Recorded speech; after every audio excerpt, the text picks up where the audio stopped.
And hello, everybody, and welcome back to another exciting episode of Fae Inc. I'm your dungeon master, also known as the bard with many names. You can find me anywhere also as Laura Verena Stein, and these are my wonderful interns who are absolutely doing a wonderful job. Interns, yes. Unpaid, no. You're still interns. Titled. Titled. It's an insurance thing. It's important. Actually, it's more like a capitalist thing because as interns they don't have to pay you like minimum wage. You know this. Um, yeah, and I'm very excited about my wonderful players being here with me again. Let's do a quick round around the table. Let's start with Irvi. How are you doing today? Oh, we are here. We are ready to deal with our consequences for our actions or inactions, rather. Hi. Just little Fae things. Just little Fae things. But yes, hi, Irvi Fitz here to play Mousy for you. Have a clerically great time. Love it. Wonderful. Jilly, you already hopped in. Let's go. Hi, I'm Jilly. I will be playing Andromeda, Andy, your fairy intern at Dracul Health Insurance. Everything is fine. The end. Of course, everything is fine. What else should ever be happening? Emma, how was the day treating you? How are you? Hello, I'm doing all right. I'm Emma. I'm here to play Ariel, Bard at Pixie Dust Social. Excited to face no consequences or long term repercussions from anything we've done currently at all. Because that's how capitalism works. And last Famously. but not least, Evie, what's going on? Well, I have a kitty. He's got an adorable face. But yes, I am here to play Celeste, or Celeste. Either's fine. Beautiful big fur bulk who will eat everything in the kitchen that's not meat, and has hypothetically needed to potentially have to set up a side gig to cover a possibility of getting in trouble one day, maybe. Maybe. Just maybe.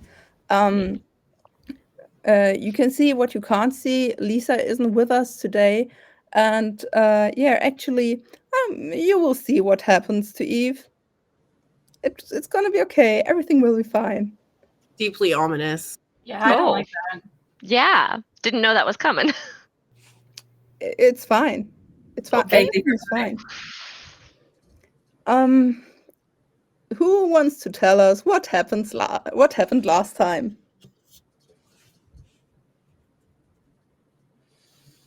Not everybody at once. Well, we had after conveniently borrowing a law enforcement vehicle with a scrying cam inside of it. Hypothetically, we may have had a lawyer approach us about some hypothetical case that may or may not be occurring in regards to this, again, conveniently borrowing situation, which is now a hashtag across social medias, which got us all promotions, I believe, of some sort. We have titles now, and I deal with animals. It's great. 10 out of 10. And then a media official, shall we say, approached us about coming onto a show. And I know I personally made some terrible decisions by allowing my boss to make decisions for me. Why is that a terrible decision? It seems like it's better for them to have the deal, though, than me. So that's what we're going with here. Mousy's line of thinking. Since I don't want you party people to wait and take pity on me if I ask you what happened last time, Irvi, take an inspiration point. Neat. Okay. And you know what? Let's start with you. No. Another terrible morning with the alarm clock way too early after you stayed up way too late doing your research for your job because you just want to do it very right. Correct. I've learned how to take out cat litter very professionally. Absolutely. Very professionally. So, you wake up, and let's be honest, if, like when you're up that late, that your body is like, actually, I could go for another meal, and you're like, body, no, we already had dinner, but I'm awake, and there were 6 hours since my last meal, so Energy. give me food. And then Yes. you ignore that, and then you Mhm. wake up the next morning, and you're so fucking hungry that you feel like you could devour everything. Yes. Absolutely. This is you right now. Hell yeah. We're doing avocado toast this morning. Oh, I see. Yeah, well, we're paid. We get paid now, so we can afford an avocado. It was during the walking process of dogs in the middle of the night. Definitely went and bought an avocado from the local grocer. Yeah, you find your avocado, and you're just like you can already see it. You can already see it like this, and a bit of salt, and maybe some chili flakes. Ooh, yes, absolutely. And you get your avocado, you cut it up, and you go to the place where your toast is. Mhm. And you don't have any more toast. And you knew yesterday you had like half a loaf left. And instead, you find a beautiful little note there. Oh God. When we say beautiful, is it like elaborately gorgeous handwriting, or is this beautiful just in Nelsie's gonna hate everything about her life? Okay, understood. And you know what's written on this note from one of your many, many roommates who most of them you didn't even see personally until now because everybody has their own shift. Yep. You know what's standing on that, what's written on That's that note? that I believe probably 3 letters. No. No. Oh God. Not even an IOU. Damn. No, an IOU is a lot in the Fae world. It is. No, it's #conveniently borrowed. No, not my bread. Yes, your bread. Not my bread. You already cut your avocado up. I already cut up my avocado. Thanks. Well then, do we have any chips in the house of any variety? I don't care. Roll investigation to find some I chips. need to find some chips. We're gonna make this avocado guacamole.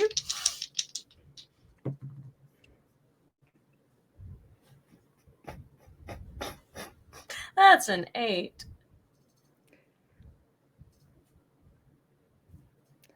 Roll me a Constitution saving throw. So sad. Oh, okay. Actually, that's not too bad. That's a 15. Okay, so you find some chips. Yay. And you make and it's actually pretty good. And you have a decent breakfast. I mean, they're a bit stale. And afterwards, you look at the bed, and they have gone bad like a year ago. But it's chips. What's gonna happen? It's chips, yeah. Nothing's gonna happen. I mean, what's supposed to go bad? We'll be fine. It'll be fine. As long as. Can I just say I feel called out right now? It'll be fine. It will be fine. They might not be as salty or as zesty as we want, and they have that. That doesn't have that appealing crunch sound, but at least I have avocado, and the avocado makes everything okay. Yeah, it does make everything.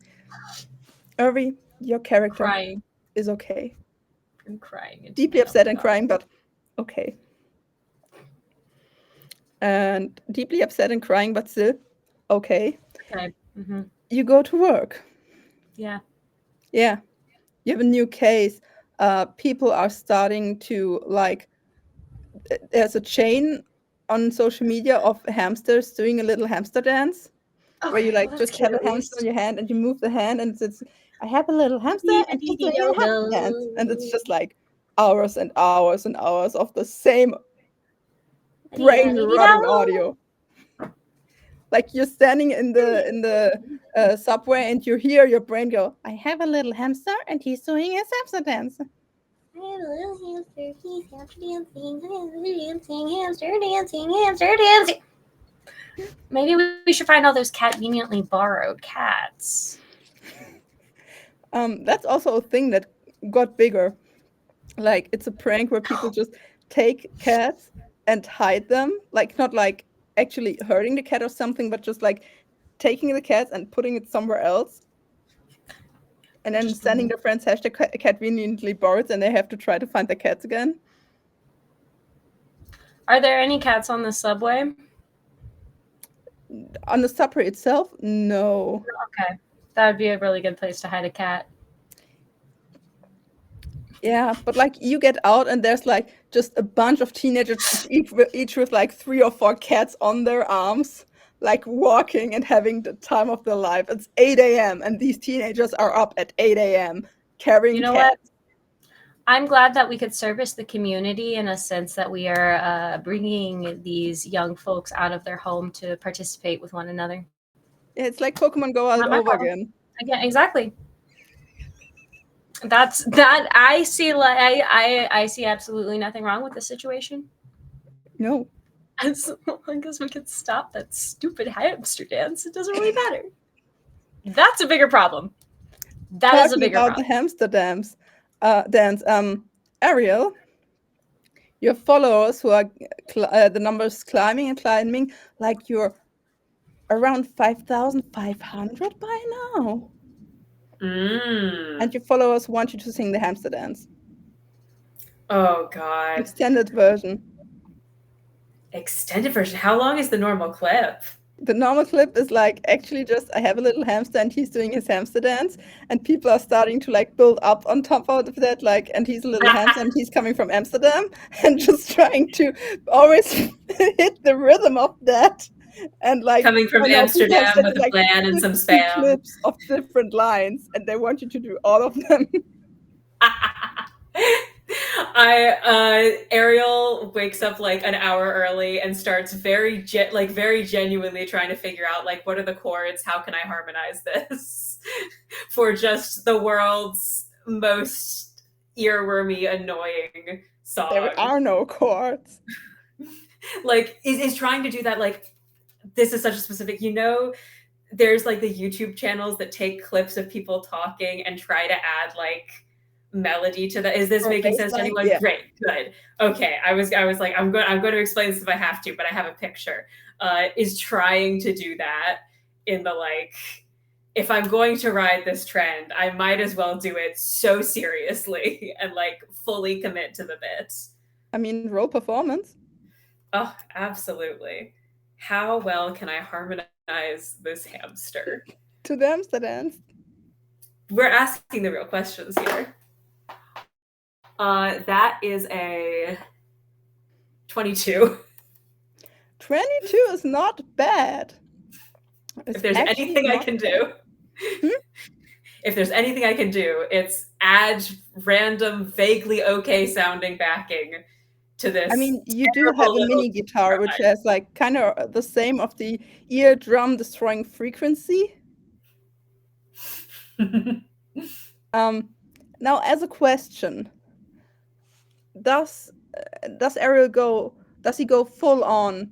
Let's take this viral and let's get silly and I don't know, put on hamster ears or stuff like that? Or are you trying to be artistic? Oh, I think I've got to say artistic, especially because that's not what's being asked, but I think is the route that's committed to. Like that's definitely not what people want. People want the silly. So you're trying to make an artistic version of the hamster dance. Yes. Oh yes, it will backfire.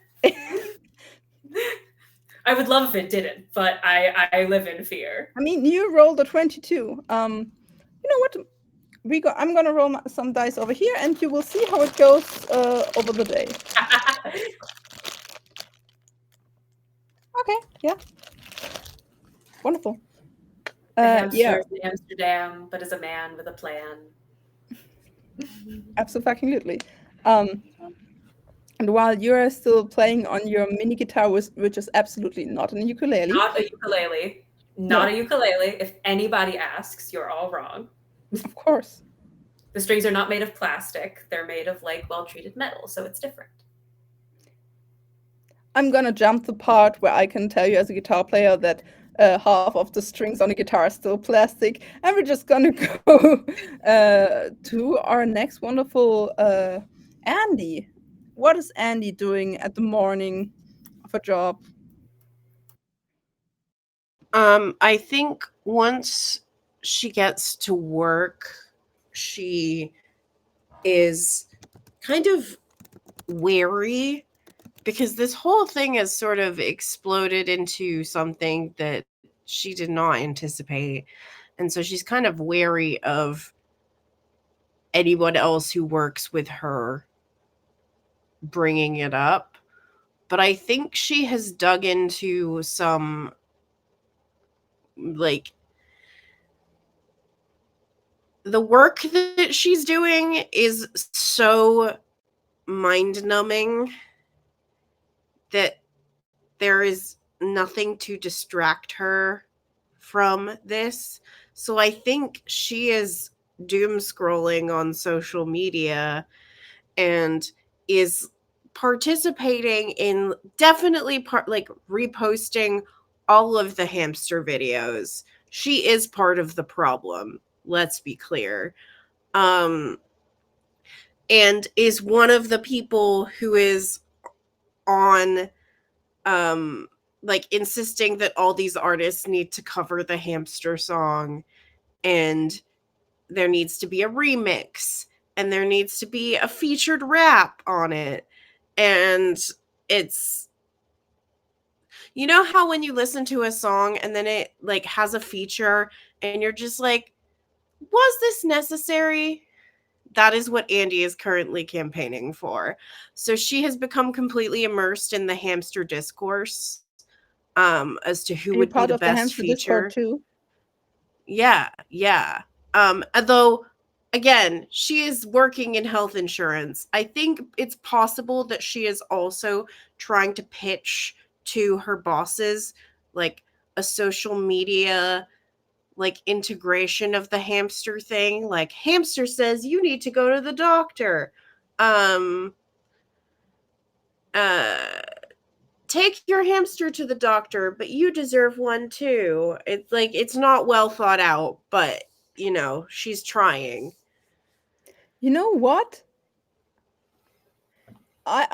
You can choose either you roll me something for that, or you give me a good slogan while I'm talking while we're talking about Celeste. And you have Okay, time for I'll that work on to my come up with a great slogan that combines public health care that's totally not overpriced and the hamster dance. Okay, I'll work on it. And bonus points if it still like stays in the rhythm of the song. I'll do my best. Celeste, Yes. what are you doing? I don't think Celeste went home. You straight off slept in the office?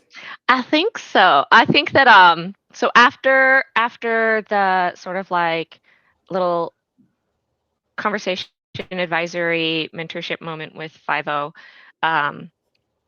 Celeste went out to start like researching and looking into things. And I mean, Coyote Communications is a great place for some of the things that she needed to find out. So she just kind of kept following rabbit hole after rabbit hole after rabbit hole, have an idea, look up some stuff, have another idea, look up more stuff, has gone into the archives and pulled out things about the way that like Coyote Communications has purchased like small businesses in the past to incorporate into sort of like the different offerings that they can provide to clients, and sort of been studying a little bit of how spins have been put on posthumously to things, like after the fact. Been looking up different ways that went successfully, also the ways that went badly, because you got to know the failures in order to avoid them, and has like is sitting there with an avocado that she has eaten like an apple. Has as Wait, for wait, wait. breakfast. With the skin. Uh-huh. You same question, Irby. Like, is it the round part, like a pear? Like the seed, The yeah. seed. Or- The seed is Yeah. a seed. You don't eat seed. Okay, I just wanted to make sure that you like. No. It's mostly eaten. There's still some like hand-holded part that she hasn't like finished off, but she has chomped her way through an avocado.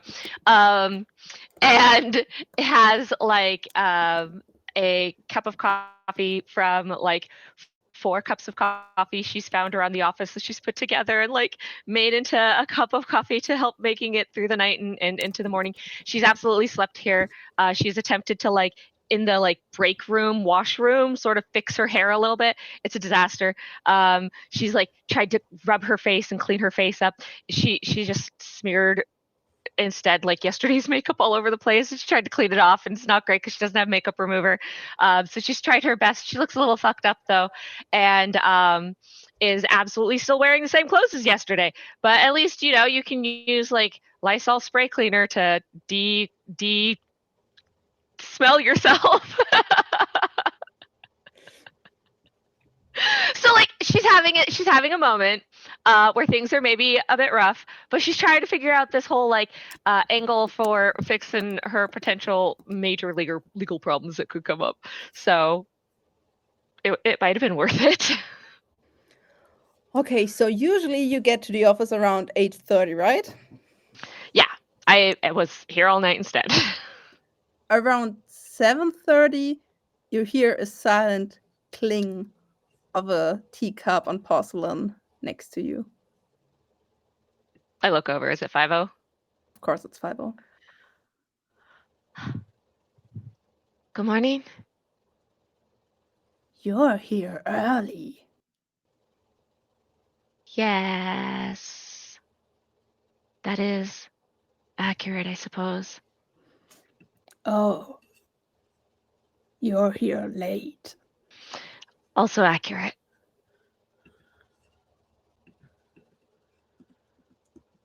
Did you sleep at all? A little bit, here or there, when I passed out while watching something or reading something.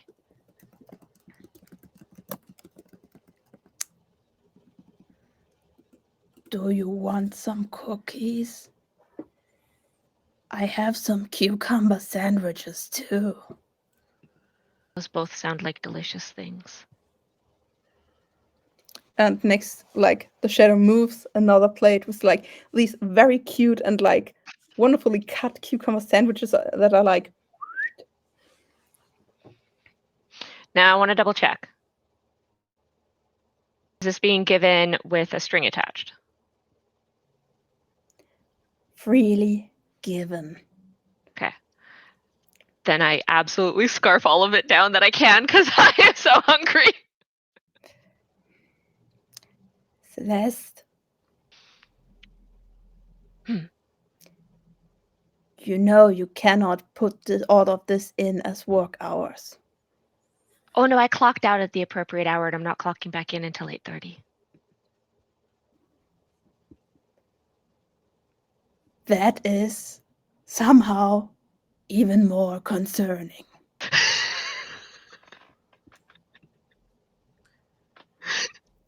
This is for my side gig. I can't put this on work hours. That would be potentially get me in a lot of trouble.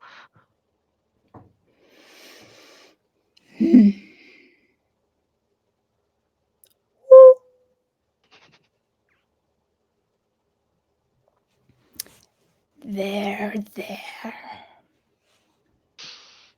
And I think that like just having that 5-0, this incredibly scary, creepy, ominous entity, sort of having been on her side last night is calming. Even though this is a super stressful situation, there's like a remembrance of the calm emotions and it like doesn't even need to be recast or anything. She just kind of like goes, okay, this is okay. It just kind of calms down a little better. The shadow snaps. The plate with cucumber sandwiches refills. I'll be at my office. I've made a lot of progress on video watching too, by the way. I could probably fill out better some of the like idea assessment to know what group I should be assigned to. Give me a report and I will hand it to the upper people. I will do that. Okay. I start eating the rest of the cucumber sandwiches. I like break off the rest of my avocado and sort of like squish it into some of the sandwiches too, so that I've got a cucumber avocado sandwich. Roll inside. Okay. I rolled a natural 20! You just upset Fiverr because he gave you his favorite tea snacks and you had something to like make it better with. Like you weren't happy with it. Once I take the first bite and I realize that, I go, that was a mistake. It was better the other way. And I start scraping it out. Okay, now I have to roll an inside check for Fiverr. Cucumber avocado. What a combination. He looks at you.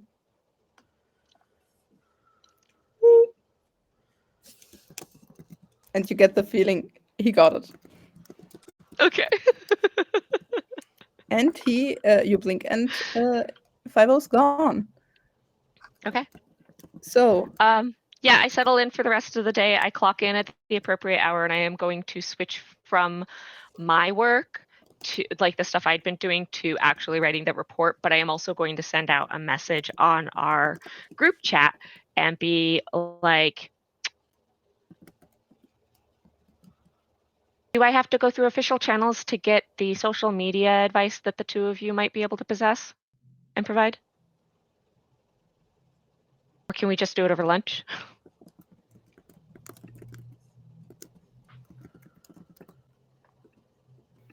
Ooh. Mousy stares at the phone for a minute. there is going to be a pause before there is even like dots in the chat. Like we're not even. We have read receipts turned off. That is stated. it's not Similarly, just on you see, focus, like- it's on me time. Similarly, you see like 3 dots from arrow pop up and then go away. Like they've got like, hold on, wait, let me think about this. Wait. And then I think Ariel, recalling that he does in fact owe Celeste a favor, does respond with just I would be interested in trying out X new place for lunch if you wish to also be there. You get a thumbs up and a like dumpling emoji. I don't know. It's the first one that came to mind. We're going to only go off the emoji. We just have to we all have to try and guess together which restaurant any of us are meeting up at. So is it a thing that young adult Fae just communicate through emojis because there's no favorism, like no favors going back and forth in that? Ooh, that's a good idea. Yes. That's I feel like it depends on the oof. How I mean, if you answer with a Ferris wheel, where's the favor on that? it does straddle that line of yeah.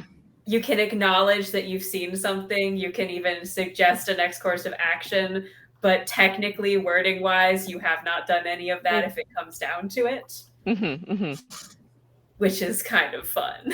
Yeah. Mysterious small picture implications. It's like hieroglyphs. Faye just went back to hieroglyphs. I like it. I'm here for it. There's absolutely going to be no issues around that. Totally fine. Nothing bad could ever Well, happen. no, then this raises the question, then do we all have like the most recent whatever, the iPhone iOS updates. Yeah, do we all have that? Because that has the cool reaction feature where then you can update your emojis as a reaction, because that's what Mousy would do. We wouldn't even actually send a separate text. We would No. Yeah, that's what I meant. And I'm imagining it's that the way Discord lets you do multiple emoji reacts. So like that's what beautiful. to the request about, or to the suggestion about, yes, let's go to this place for lunch. It was a thumbs up, and then also a dumpling emoji as a reaction to that statement. Yes. While we're already talking about lunch, Jilly. Yes, Andy has not yet checked the group chat because she has been absorbed in writing copy for this campaign. So I have multiple strategies that I've developed. I have several posters that are going to be themed. I also have a poem. I have 2 verses of a poem, and then I have a haiku. So, which would you like to hear first? Which one do you want to present? Okay, so first we have the poem. Let me get this clear. You are talking to your boss, advertising the hamster dance meme as an ad campaign with a haiku. No, first the poem, then the haiku. So we have, your hamster is a friend, he dances through the night, and when he becomes famous, he'll shine ever so bright. But if you want to help him, there's things you need to do. Take care of your own health so you can ham dance too. And we have the slogans for the posters. We have there's going to be like a sort of in the style of the Uncle Sam posters, but it's going to be a hamster looking really like Puss in Boots with the big eyes. And it's, your hamster needs you to get a checkup. And then live long, dance with your hamster. And then don't make him worry, and it's just a really worried looking hamster. And then the haiku is, hamster dances now. In my hands he is moving. Call your doctor now.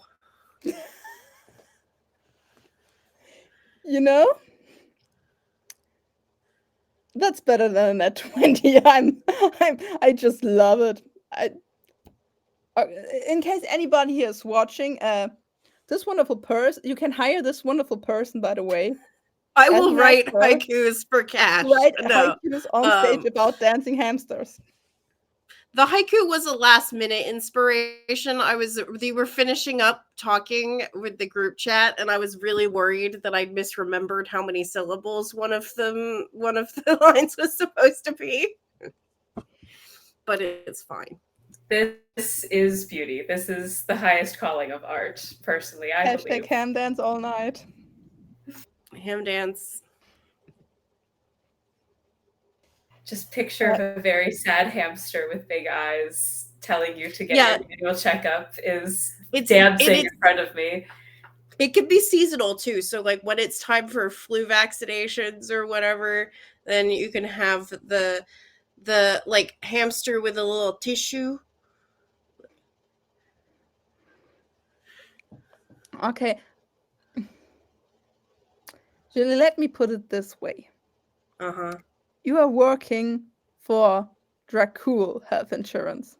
They're vampires. It's their whole fucking deal. Yes. You pitch this thing, somehow it gets into the right hands. And like a few hours later, just when you're about to go to lunch, you get a mail with like a first mock-up of a little vampiric dancing hamster with disco lights in the background. I believe you just created the new mascot. Because hamsters are adorable and they're not spooky, and like it's all about like people trusting and people being comfortable. Yeah. It's about community. It's about hamsters. Actually, that should be our new company slogan. It's about The community. community is about hamsters. Come to I'm gonna Black pitch Bull that Health next week. Insurance. We have hamsters. Okay, yeah. So the new campaign will come up with a vampiric hamster doing a little dance and asking you to go get your checkup. Got it. This is the world I envisioned. Yeah, I think if we could all move society in this direction, we would be happier. This is net good for the public. Yes. We need this. Also, thank you for the clip, because I'm gonna clip the shit out of this. Excellent. Yeah, so you actually like, of course your boss, like Mark, took a tiny bit of that. I anticipated that. No, It wait, happens. Mark was at La Llorona. We're talking about what was it? Cruel the Gruel. Yes. Yeah, like Cruel takes a bit of the like, yeah, I mean, like I said, and then they went, but like actually it kind of was my idea, but actually nobody's really buying it because that guy is all about like being a vampire and you're just like hamsters. Yeah, it doesn't feel like his idea for sure. No, it's not. But it's I not his think handwriting. I think that Andy knows that they know, so isn't super worried about like trying to get some of the credit or whatever. I think she thinks it's fine. They know. Everybody knows. Yeah, so you actually get the rest of the day off. Oh, I'm then I enter the group chat and I'm like, rest of the day off! Exclamation point! Exclamation point! Exclamation point! Happy emoji, party hat, vampire, heart, hospital, hamster. Yeah, with no context. That's what it is. Oh, dancing lady in the red dress. Yeah.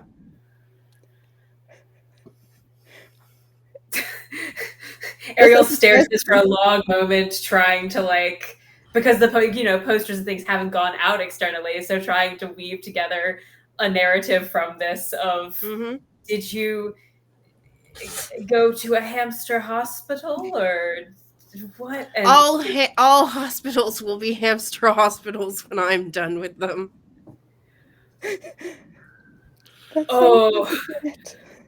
Oh, I have so many follow-up questions. Celeste just puts a bunch of question marks in there because she has not been on social media yet today and doesn't know about the hamster dance stuff. It's just lost. Yes. Ariel goes and does some research on like, has something evolved with the hamster trend that I was not yet aware of. I thought we were still at the song. I did not know we were at vampiric hospitals, and like can't find it yet. It's just so deeply confused. So there's vampire hamsters now, is what I get from that list of emojis. Hampires? Hampires? Vampires. Yeah, hampires. Hampires doing dances. Maybe they're a part of a blood drive. That would be good that's a good publicity idea for hamsters. Obviously. Great way to make people feel good about giving blood. Distract Mousy sends the like pointing up emoji as a reaction to all of the question marks, though. Mm-hmm. That is our simple one emoji response. Andy does not elaborate and just says, "See you at lunch." And then Okay, quick question. And I want you all to answer it at the same time. Yes, I'm gonna count down from 3. Okay. Your clue is a dumpling emoji. Where are you going for lunch? 3, 2, 1, go. Why is there balloons? Your That was balloon. weird. I got distracted. What just Oh, happened? yeah, I'm it's, so sorry. Yeah, it's an If we- iOS thing. If I yet do have this, to it find out does how to that turn it. too. Yeah, I know. I'm counting like a German. Okay. 3, 2, 1. Korean? Yeah, Dumpling some restaurant. Korean Restaurant. walk place. Yeah, that was the Okay, one. we had 2 people and 2 people saying 2 options. So Well, that sounds like we got 2 different restaurants. so what I just gathered is oh, that's really funny. Okay, end so up in we two do separate have days? Korean, and what was the other thing? I didn't quite get it up. I think we both said the dumpling restaurant. I mean, didn't we go to a dumpling restaurant already? No, you I went feel to like- the fancy little cafe Oh, it was that has Fae. very Right, posh, you're right. because I you would- specifically asked for it. I did. It was Fjorscht. Yeah. Yeah. Yeah. I mean, I would probably do what I would do in real life, which is be like, what restaurant are we meeting at in the group chat? Unless there's like a obvious central dumpling location. Where are the dumplings kept? Bard? Show me the dumplings. There's a dumpling shop, like a restaurant called the Central Dump. Can I also say this stream is making me so hungry? My pitch was going to be I am envisioning a little bit a la with, sort of restaurant districts or something, that we wind up at like 2 restaurants that are directly across the street from each other, and there's just a couple of minutes of like until noticing each other through all the different windows and having a like moment when all the restaurants are very localized and like somehow like with mattress stores when everything's competing but on the same street. Yeah. Like Oranienstraße in Berlin. Like, it's just the food street. Yeah. Okay, you find each other. Which are you going to? What was it? The mighty dump, the last dump? The Central I like Dump? the mighty The Central dump. Dump. Oh my Mighty God. Dump is very funny. That's It got so much worse. But they're known for selling really big dumplings. Like, Don't It's that's a mighty. thing. And one that How you like- else would you describe it other than the Mighty Dump? Yeah, you do The not get Mighty dumplings Dump is for a place you get Celeste likes single- because they're so large. single large dumpling. They actually have a full box special where it's not a dumpling, but a dumpling. Yes. I get 3 of them. Okay, so you meet at the mighty dump. I made that at myself, didn't I? I'm sorry what we're doing to your world. It's fine. It's fine. I'm fine. Everything is Everything's Beautiful fine. details, building out the environment, filling it with places of yore, I such mean, as the dump. just as an information, like I had a plan in the first episode, and then you conveniently borrowed a cop car, and now I'm planning everything. So yeah, We're laying the You're train meeting tracks at- down as we go along them. you're meeting for lunch at the mighty dump. Mhm. You're there. It's like one of these. It's like where 2 streets meet, and like just on the very sharp corner. It's basically like you kind of go into the house and then you go upstairs because the place itself is so tiny but it has like 3 stories. So like on every story there are like just 2 or 3 tables. And the owner is always is like this catfolk tabaxi person and always in a bad mood and always screaming in the kitchen. But like the food is so good. And actually, like in your experience, the more they scream in the kitchen, the better the food is. And they scream more if less people are around. These directly correlate. Like if you were to Yeah. graph, there is Yeah. a clear tie. Absolutely. I follow. Ariel is absolutely like whenever Andy arrives is just with the deeply quizzical look examining, like, did you get bitten by a vampire or a hamster or a hospital or somehow all three? Oh god, a mimic hospital. Oh. You can never be too careful. I feel like I've seen art of that at some point, but that could be just my wishful thinking. Andy selects D, none of the above. But I did come up with an excellent campaign for, well, it was because I was on Pixie Dust this morning while I was working, and I came up with this great campaign, and she fills them in on the campaign and recites her haiku for them, and is generally very excited. But so I got the rest of the day off. Oh my goodness. Huh. Have they ever given that to you before? No, they're usually pretty well because of the scheduling. You know, a lot of the vampires can't go out in the daylight, so they have to have certain numbers of non-vampiric employees to handle all the day-to-day stuff. That I guess technically not day-to-day because that's the night, and so the vampires can handle that. But you know, the during the daytime stuff. But it seems like they got it covered today because they're putting this new ad campaign into production. So, woo! That's lovely to hear. So, yes, I mean, the short version is hamster dance. Dee-da-dee-da-dee-da-do-do, dee-da-dee-doo-doo. Ariel just like winces reflexively for the number of times he's heard this today. He's heard the same tune today already. Just To be fair, that is the alternate version because we've already heard this hamster dance and it is different, but it will not. That's the remix. Subconscious. It's the remix. Yeah, no, one of many. Yeah, there's a techno remix. Oh, naturally. There's like a country remix too.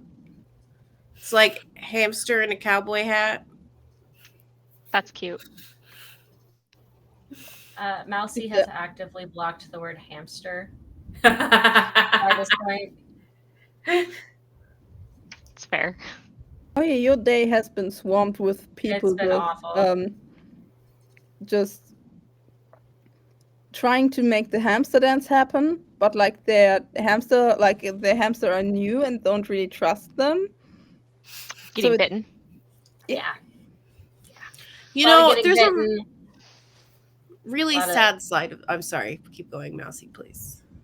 I was gonna say, yeah, just a lot of people getting bit. We're watching, like when you get bit, you flexibly just drop him. You know, we're having a bad time. I'm going through and trying to talk to hamsters, reflexively. Just anytime I see one on the street, like a person trying to, because you catch people like TikToking down the street sometimes. I don't know, we do at least. And so, occasionally seeing that, just like, please run away, hamster. What have the hamster's general opinions been on the matter? Mixed. We've got some mixed reviews happening. Celeste has like half of a dumpling already eaten and goes, wait, is that why so many people have hamsters out there? I didn't understand why so many hamsters were like, no, I don't want to do it again. Well, someone should turn this into like a thing where, because once the hamster craze wears off, they're gonna need like a sanctuary to go to or something. Where do hamsters like to live? We should take over like an apartment building and let the hamsters live there when they retire.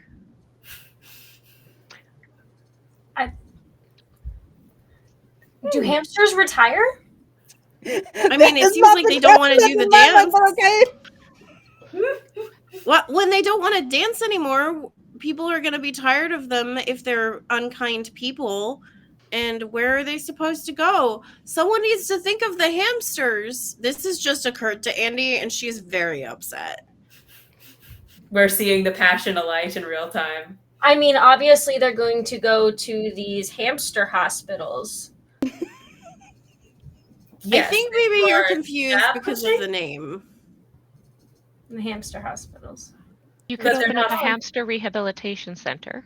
Yeah, it could be Yeah, part of we the need a hospital. hamster. This is what I'm saying. We need a hamster rehabilitation center. Although I don't know what they need to be rehabilitated. I guess dancing. They need to be rehabilitated from dancing. As a Do we former, need- this is out of character. As a former ballet child, I did very much need dance rehabilitation. But these What are were you saying, separate from Malcolm? hamster hospitals that are not for hamsters but are for people. Then why? Well, that's the goal right now. But we could pivot this if we wanted to. Your work assignments are fascinating. This is fascinating. Technically, I wasn't assigned this. I just did it anyway. Oh, okay. It's like started on her second dumpling and goes, speaking of things that we're just doing of our own accord, I am going to start a business retroactively. That is helping test the security of various things, such as how the police manage their police vehicles in the city.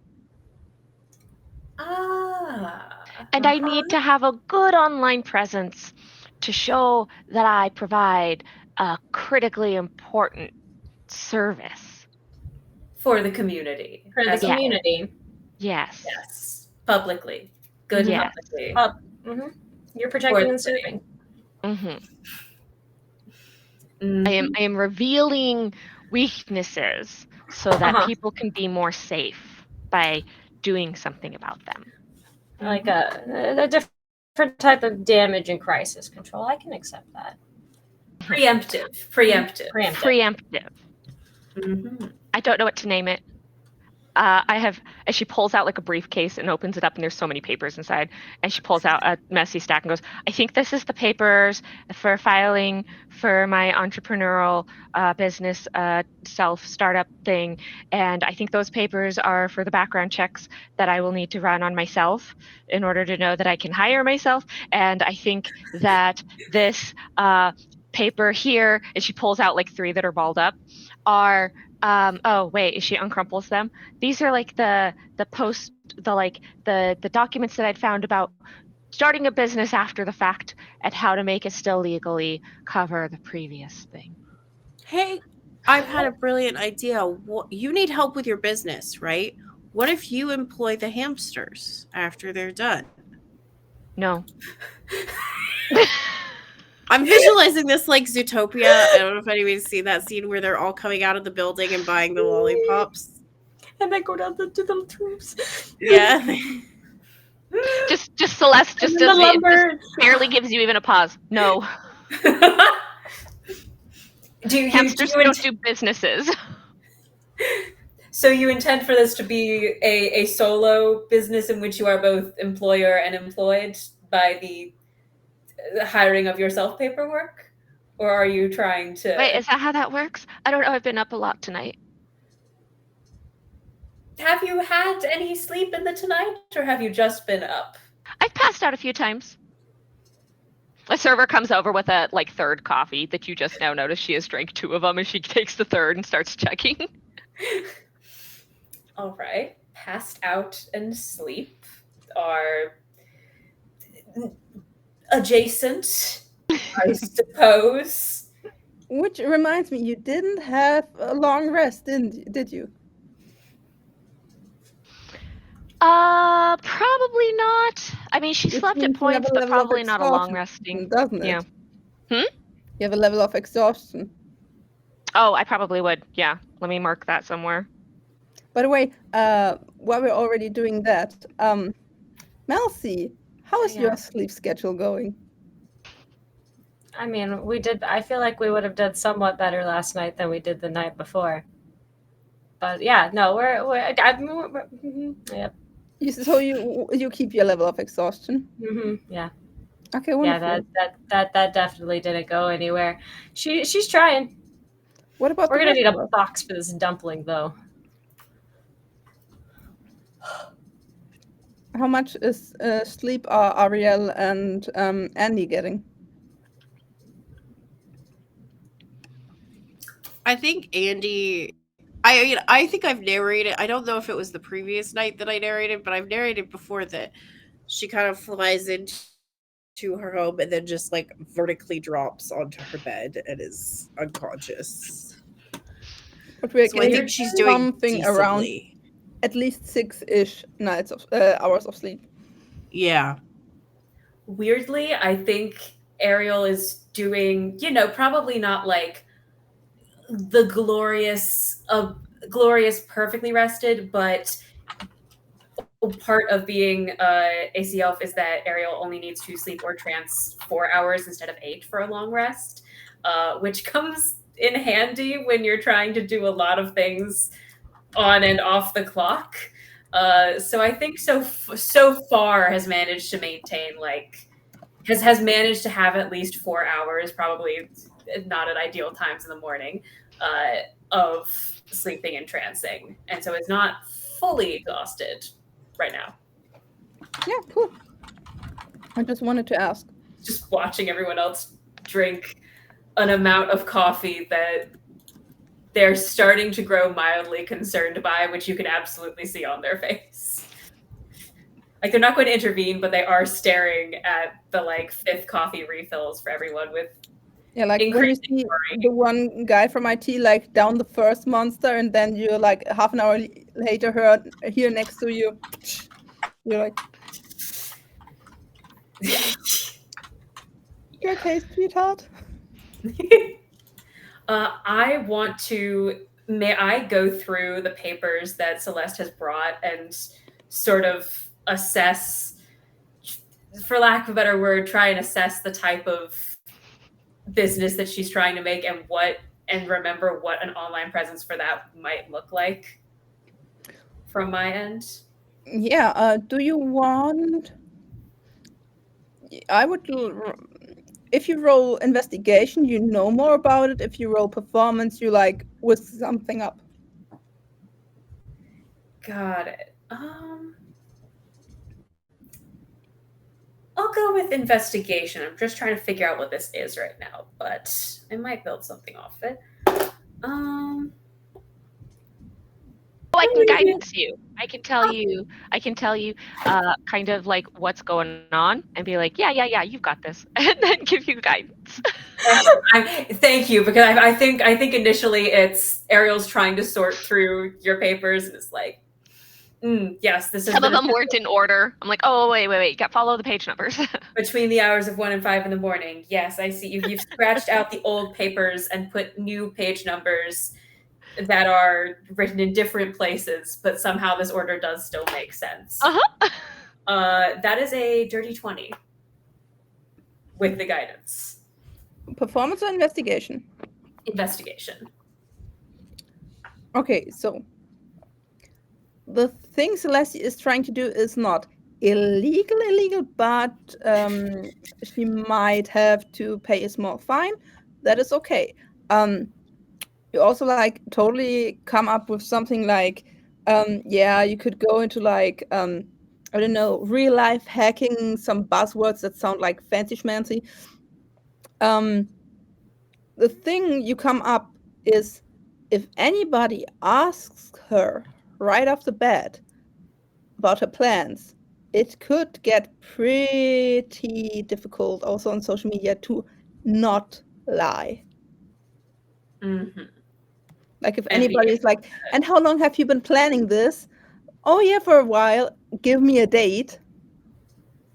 Or straight out came to the idea of, was it before or after you stole the car? Mm-hmm.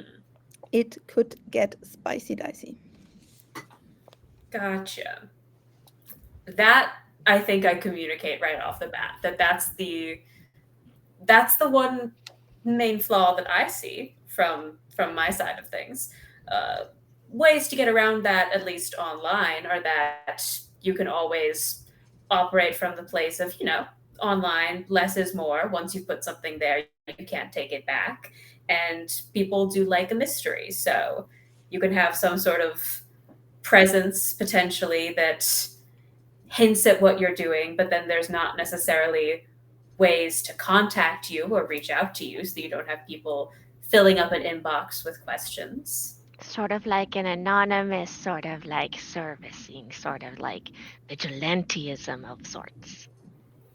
Of sorts. Of sorts. Uh-huh. Of sorts.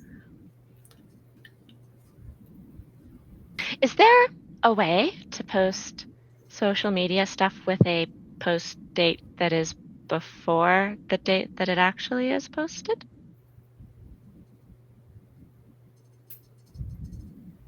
Theoretically. I really hope where this is going is you have to go back in time in order to create the Repo. We're gonna get on a time travel quest, you guys. I'm sorry. I think Ariel does have a moment of like, I think at least one occasion, Pixie Does Social has absolutely gone away with something without having to, something like really underhanded without lying about it, by somebody high level in the company absolutely using like some form of time travel magic to go back and do something online and then be able to have the receipts and actually like leading to, no, I was there at this time. That's entirely true. Like, I think that's definitely some sort of incident he's heard about. So that's what I was mind. Like, technically, yes. The ease of it is a different question entirely. Yeah, that makes sense. Okay. Mousy, do you have any thoughts on this, or?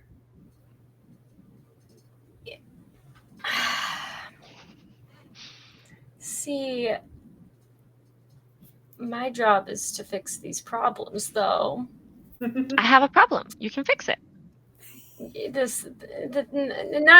exactly the same kind of the crisis and problem that I necessarily covered.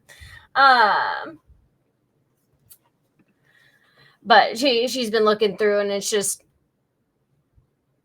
have you thought going more analog?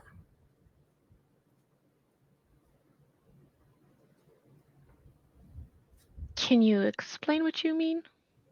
More advertisement and card versus online presence. It would be a security measure at the end of the day.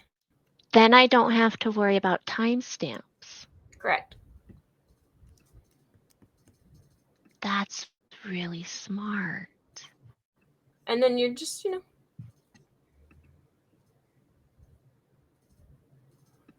I should probably word do of it mouth. that way. Yeah. Visual aids. Yeah. You've already built a sense of community within the community. So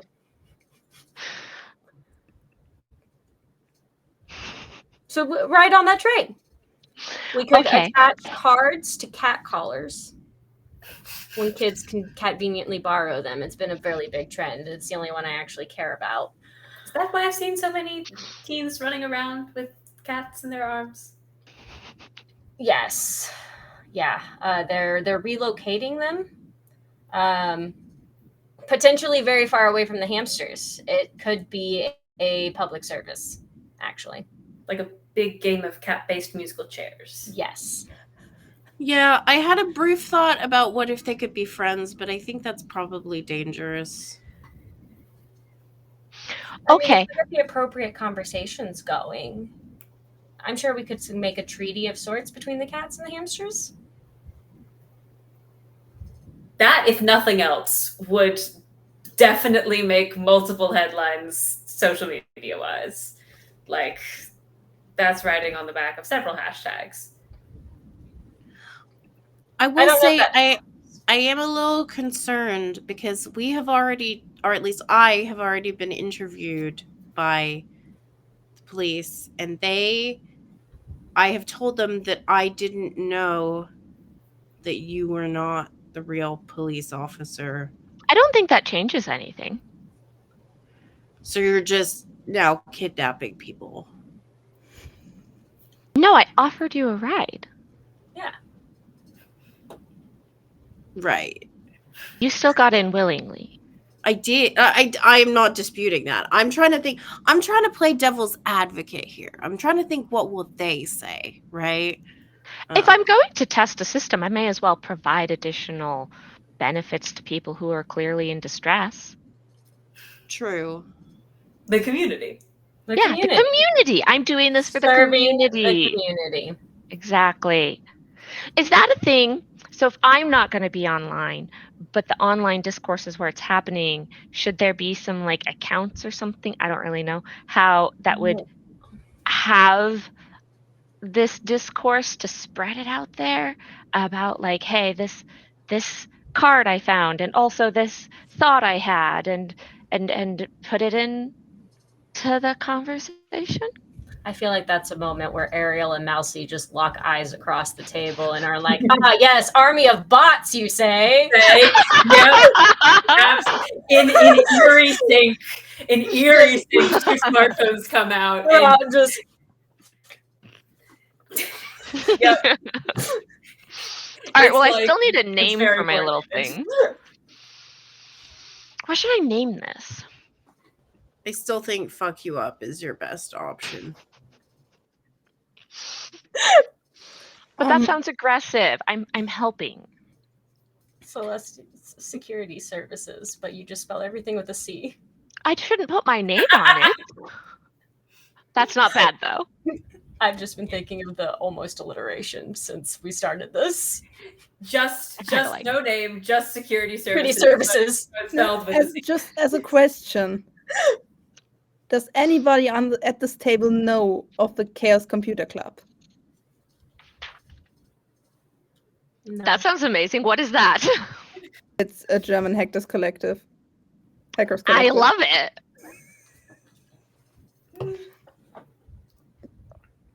Okay, so that wasn't a pun. Just check. just brief interlude, just to check. Yeah. Extremely fair. While you are talking about that, Celeste, your phone rings. I look at it's my personal phone, my work phone. Personal phone. Oh, okay. I look at it. Unknown number. Okay, I answer it. Hello, it's so wonderful to talk to you. Who is there, if I might ask? Who is here? Well, On a the other couple of side my of the friends are phone. here. There's a waitress over there and a maitre d'. Wait, is that a maitre d'? Is that what they call those? I don't know. A hostess is over there. There's some chefs in the background. I think there's a few more patrons around. Do you need to expand further because there's people outside? You know, I would be rather interested in who I am talking to right now. I would like your interest. That seems good. I said I would be interested in. Mm-hmm. I like that. I will not give you my interest. Okay. Goodbye. Click.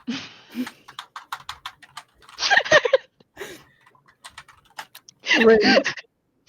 ring. Yeah, back. I answer it again. As a question, do you want to give me your name? No, I do not want to give you my name. That's what I thought. So, am I right if I say I am talking to Celeste? You can call me Celeste. You haven't given me a name for you, though. That's why I didn't want to see anything for myself. I am calling have your from name? Glitz and Glam, you know? You have heard of Glitz and us. Glam. We are like this big media thing, and you know, we are looking into the most important and freshest trends, and we saw that #ConvenientlyBurry Road really blew up, and we know that you are part of that. Now, we don't want this little secret to spill out too soon, but if you are interested to come with us to this wonderful studio here, you know, the one with the high towers and the gold everywhere, you've seen us. We would be very interested in your opinion on our show. So as this entity who still hasn't given their name is talking, Celeste does say Glitz and Glam out loud so that you guys all hear that, and then immediately pulls out an emerald green pen and like flips over one of the papers and starts writing a note down for all of you with illusory script so that the three of you can see what it says, but it'll say just like an order menu list for anybody else looking, but is going to write down, why is G&G saying they know I'm responsible for hashtag conveniently borrowed?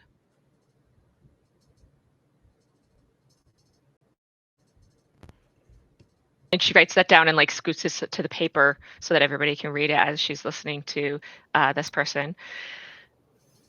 Sorry, what did the person say again? Do you want to come on one of our shows and talk about it? We would love to give you the platform to talk about it. Ooh, I could have a platform to talk about something? Yeah, the platform is here at our studio and will stay there because it fixed at the floor. But on that platform, there are some fancy chairs and you could sit in one of them. I like sitting on fancy chairs. That does sound fun. Who doesn't love sitting in fancy chairs? Probably people who enjoy plain things. You know, I like your humor. Do you still need it? It's mine. So, you're offering me to come to your studio and talk on your show? Yes. Okay. What do I get for that? Well, you could tell the people your side of the story, which would be really good, you know, before the security footage is like analyzed and the true side filter is put on. I mean, maybe, I'm not saying anything, but maybe somebody could try to make all of that little fiasco go away.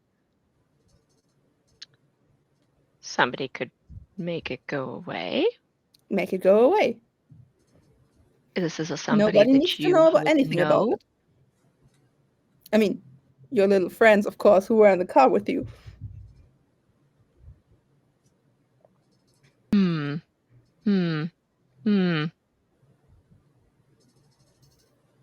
What's the timeline on this?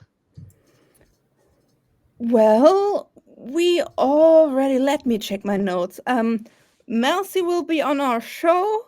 Andy I look will at Melcy. talk about her her meta magic and astrological magic and all that shtick. But mostly I just want the bunch of you just on stage in front of the cameras. You just talk a tiny bit about everything you've seen and like your version of the show, because I want to know, I really want to know how what happens that can conveniently borrowed like became such a trend, and it's evolving ever like now we have conveniently borrowed, we have conveniently gone, we have so many hashtags like sprouting from that. It's a real phenomenon, you know what, and nobody knows why, and I would love to get to know the people who were the why. How is it that you have identified that I am a person involved in all of this? It's my job to know things and to look good.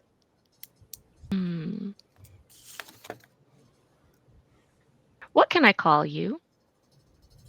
Oh, you can call me many things, but not all of them will be right. What can I call you that would be a correct thing as a way of identification? You can call me Sprite.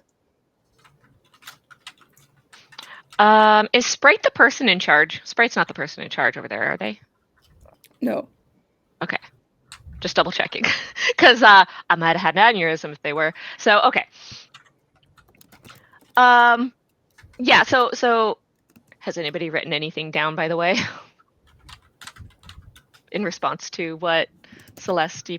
I think Andromeda is using one of her star motes to kind of write in the air over the paper, and it's the basically she says, I said I would talk to them about magic, only magic, period. Ariel follows that with same but just music. Okay. Okay, so I think that Celeste says, well, that is an important offer that you've provided me. Sorry, what was the timeline again? I would love to have an answer sometime today, maybe tomorrow. It's a bit close. You know how social media trends are.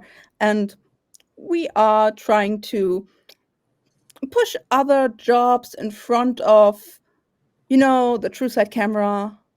But really, it's, you decide how long you want to wait.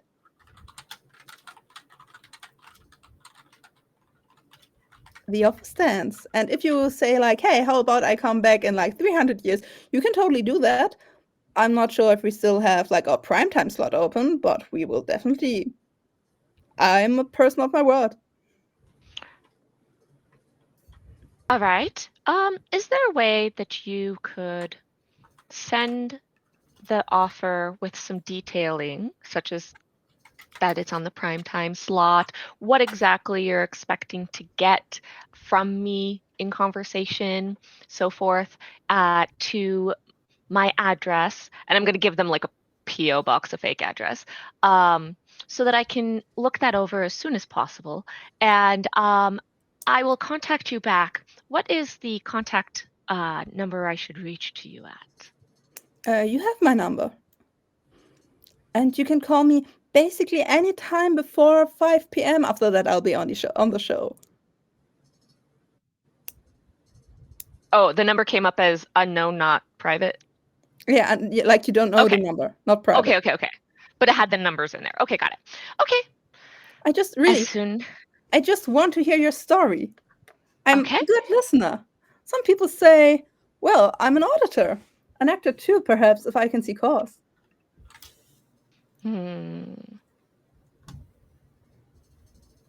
Well, I think that I might be interested in telling you a story.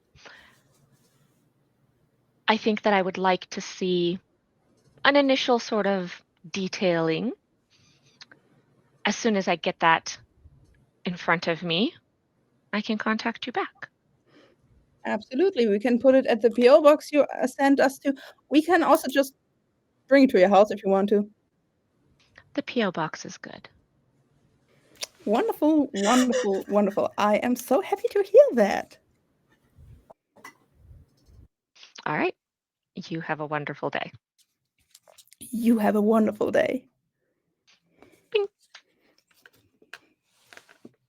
Hearing just Celeste's side of that conversation at the table would have been fascinating for all involved. Ooh. This could be an opportunity to launch. I don't have a name for this business yet. I've already given my vote.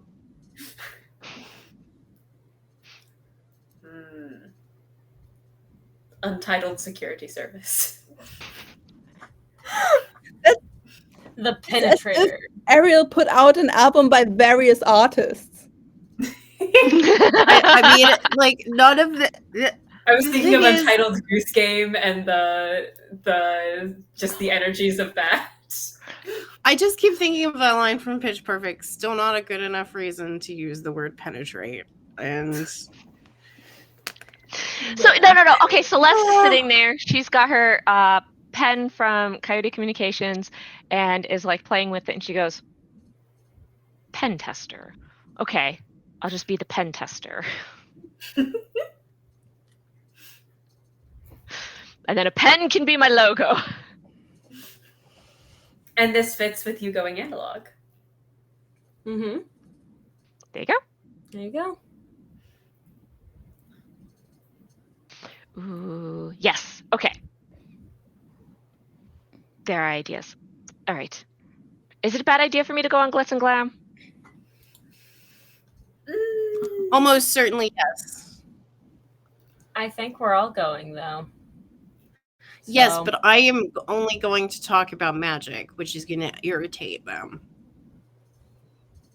I'm would love to go as their like musical guest, because if I'm singing, then I have a prescribed set of lyrics and also a long time frame, and I can't necessarily answer questions because I'm singing, and it would be rude to interrupt me. You see my strategy here. It's foolproof, I think. Yes. There are no flaws with it, I believe. Mousy? I told their people to talk to my people, so I guess I'm gonna find out what deal was made when I get there. Okay. I would say it's starting. It's the start of the end of your lunch break. Yeah. Who's gonna pay? I'll pay this time. I didn't pay last time, so I have money saved from last time, so I'll pay this time. I mean, to be honest, you are getting paid, so the question isn't as important anymore. But still. And with that, I'd say we go on a tiny little break. Or is there anything you want to do beforehand? Break's good. Wait, what is the brownie intern's name again? Was that Twinkle Starshine? Who was Twinkle No, that Starshine? was your barista. Oh, The okay. intern just said I'm the intern. Okay. When I get back, I just wanted to give the brownie intern a choice. They could either have a small box of itty bitty brownies or of itty bitty dumplings, like a little itty bitty box of itty bitty dumplings, no strings attached, or they could have one of their leaves back with illusory writing that will disappear once they have completed the string attached.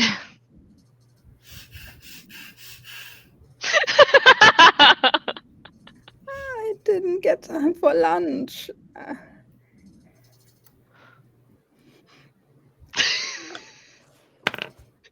They go for the leaf. Okay. The leaf on it has them getting me like a somewhat obscure order from another restaurant for dinner today, because I anticipate I'm going to be working a lot. So they just have to make that arrangement. It's not an easy restaurant to get food from. If we're going like this, tell me.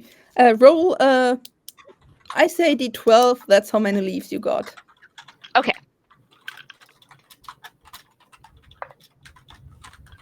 Um, 7. Okay, so you have 6 leaves left. So I have 6 left. Okay, anything else? Not that comes to mind off the top of my head. Yeah. Nope. Wonderful. Then So I'd I say will- we go on a quick break after we spend 1.5 hours talking about internet memes of a Fae universe that's never gonna get real, and hamsters. We'll be back in about 10 to 15 minutes. Dear viewer, please stay tuned for more hamster memes.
And we're back from our wonderful, wonderful short break, where we talked about memes and dumplings. And actually, no, wait, it was the game.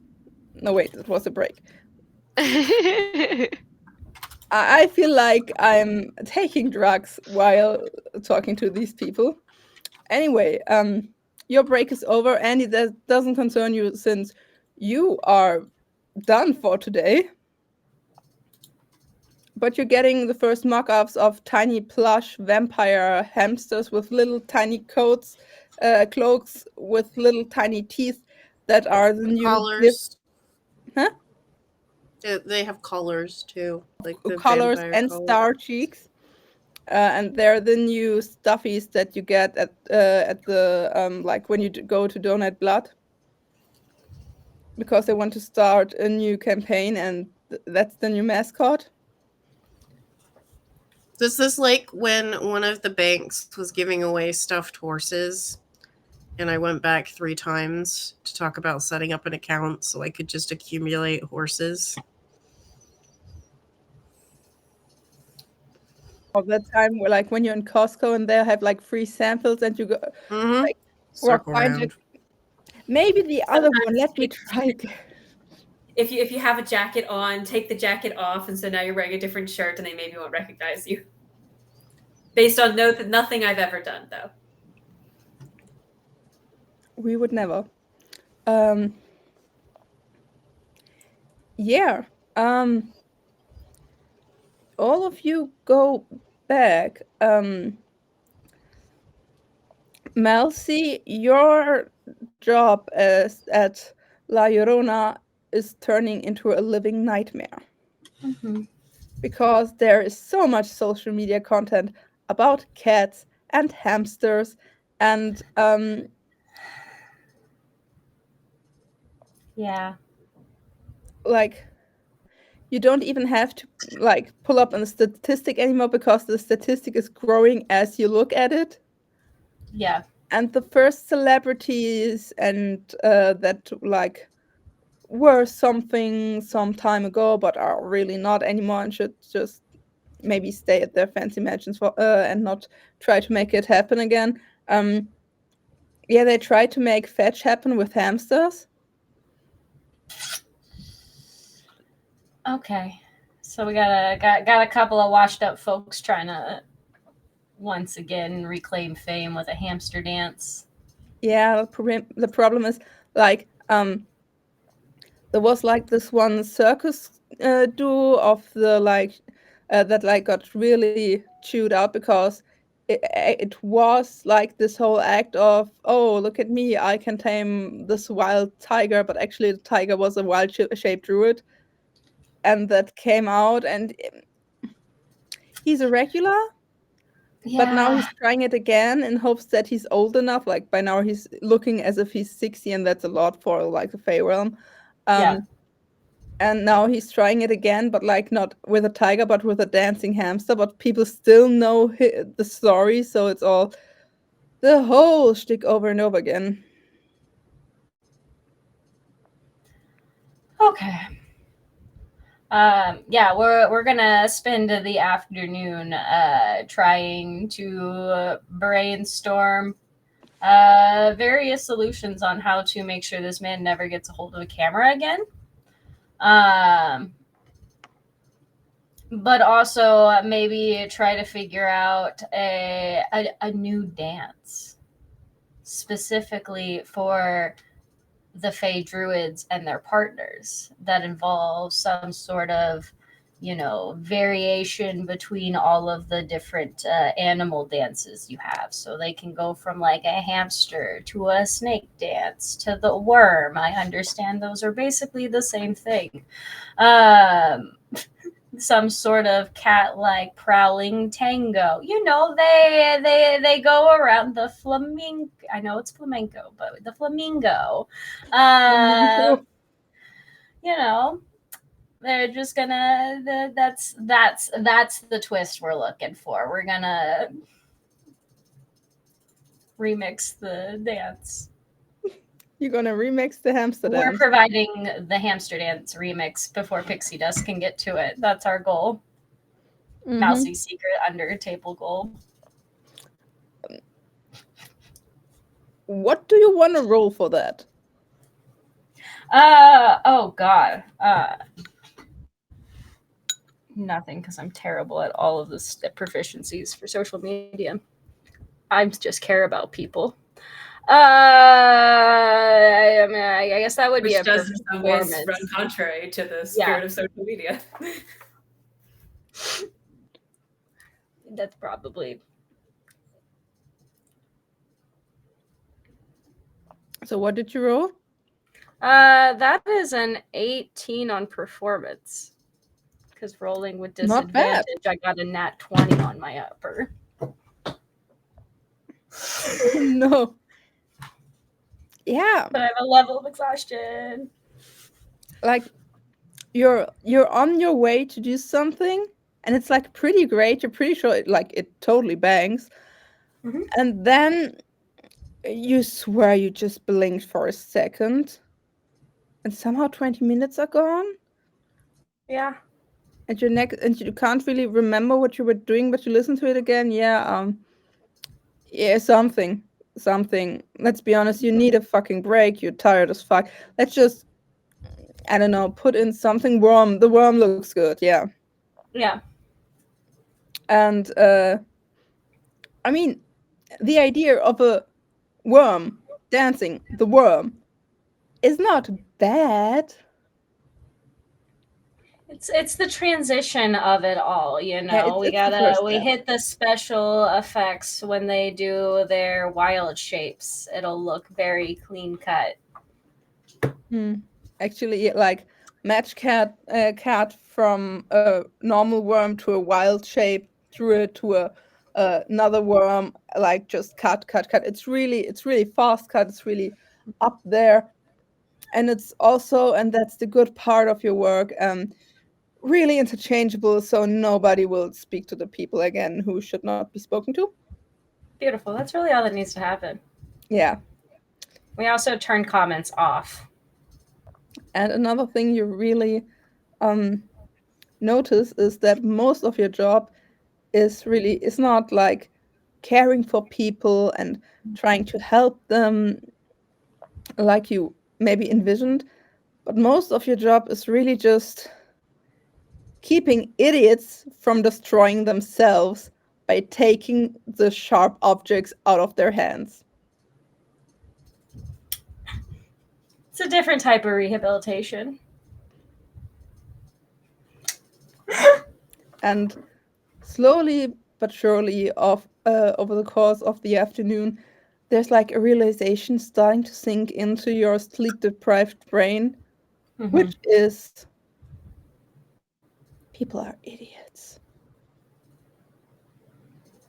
There is nothing in this world as idiotic as a person craving attention. Like you see your manager, Mark, actually just one of your clients just putting a phone into their hands without a camera, like as if you would give a toddler a tablet to just watch Paw Patrol. Hey, look at this, and just the person just scrolls Pixie Dust for hours and is sitting there when you want to go home. Gotta just put the parental locks on him. It's client locks. That's going to be the newest software that we're pitching. Mark hears this, is nodding along, and is already contacting Coyote Communications together with Kitsune Technology. Like, we want this done yesterday. It'll help literally everyone. Idiot-proof phones.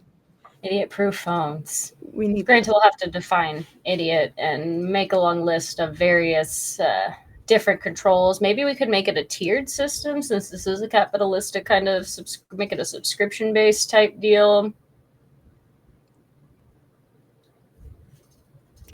Sure. Anyways. Buy the Probably. freedom to use your phone. Yeah, if you have to pay for your phone and you can't pay for it, then you can't access it, and you it's can't make basically damage. just something like an ad block, right? Yeah, exactly. Mark takes this idea with a nod and a worried look and wants to pitch it to the higher levels. But also reminds you that a friend of him called him something about glitz and glams. They wanted to talk to you. Yes, they do. That is a thing.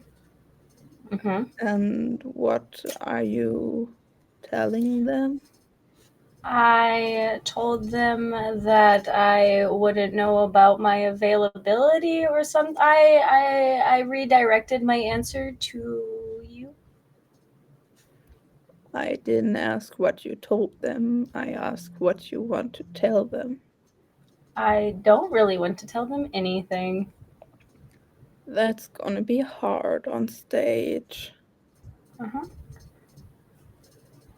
But I might have other associates there who are better at both talking and performing and being distractions and getting away with things. Mm-hmm.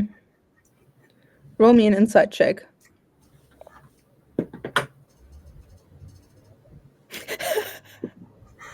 Oh, because I have to roll with disadvantage, so it was already bad, but then it got worse. That's a 9. Mark isn't completely there with you. Like, he's somewhere else in his thought process. Like, it's the evening. Work is done. So you're gonna make me do this, though? Because, I mean, you could just say no, right? I can't. I owe that person a favor.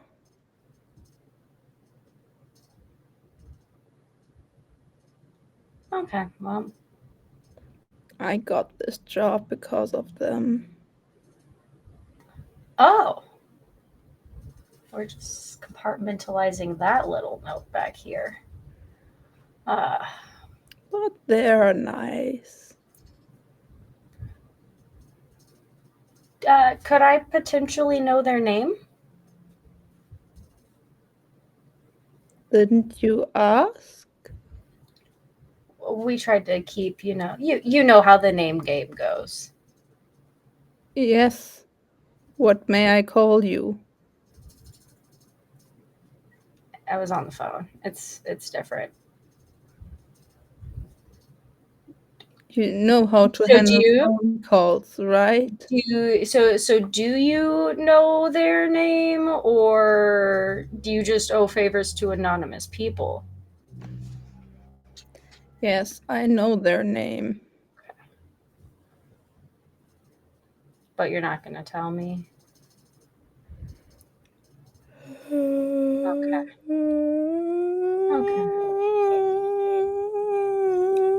Okay, that's fine. Everything is fine. I'm not gonna.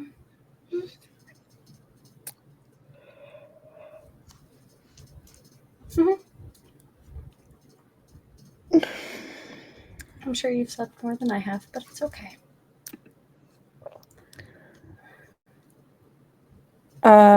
What?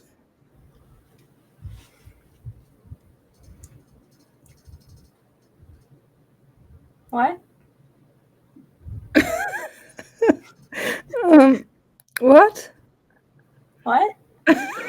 You were before. Is that it? Like that's. What? You were just telling me a name, I think. Melcy, I need to go. Uh-huh.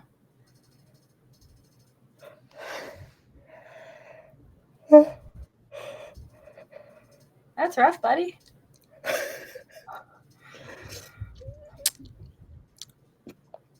Yeah, Yeah. You You get some great sleep tonight, Mark. You obviously very much deserve it and need it. I'm not made to work in the day. I'm a nocturnal being.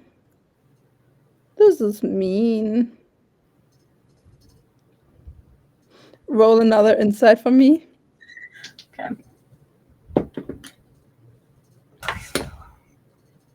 That is a 13. Oh, that 13 is okay. Mark looks as if he's about to cry. Oh, And you have never No. seen Mark cry before. I kind of want to.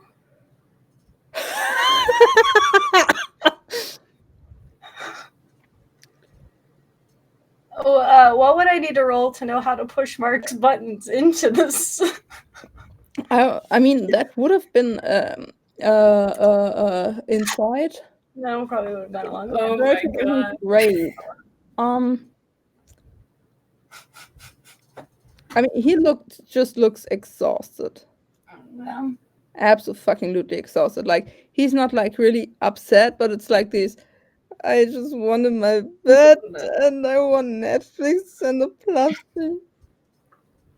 But like not as a child or a teenager or a young adult going to university and getting, oh shit, my life is the life of an adult now. This is a full-grown ass man. Yeah. He's It like sounds way like into he his needs to bodies. go take a nap.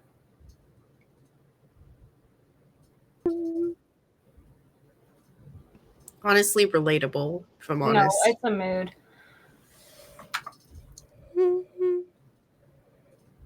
When was the last time you slept? What? Well, you keep yawning, and those are contagious, you know. When was the last time you slept? What day is it? What day is it? It would be Wednesday.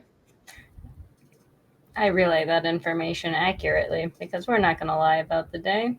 We can't. It's middle of the week. It's Wednesday.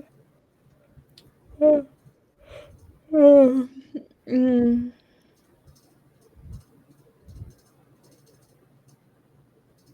What day is it? Wednesday. No, that can't be right. It just was. I show him the calendar on my phone that accurately depicts that it is in fact Wednesday. But it just was Thursday. No, that's tomorrow. No, that was yesterday. Wasn't? No, tomorrow is. Do you know what year it is? That's a complicated question in the Feywild. Right, but like if it was just Thursday yesterday for you, but it's Thursday's tomorrow. What Thursday is tomorrow for you? Yesterday for you? Time frame for you? Melcy, are Yeah? you mean to me? No, never. Never?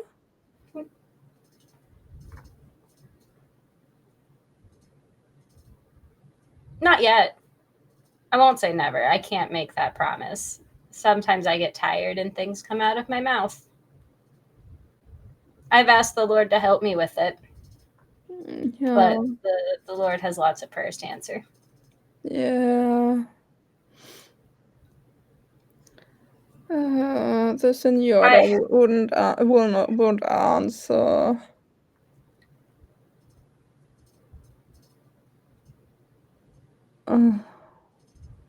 It's exhausting, you know? And she just doesn't. I mean, she does care. She cares about all of us, but right now she's so busy and I don't know with what. I have to handle this whole thing here with you and the hamsters. And I would like to say I'm not responsible for the hamsters. yes, And but figuring out who. we all have to do so much work with the hamsters and the worms and the cats and the dogs. It's a fucking zoo. maybe we can work with that.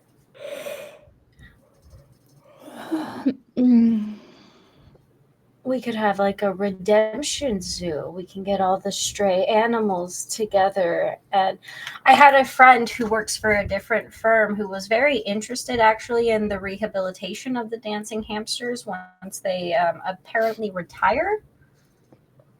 Hamsters retire? That's what I found out too.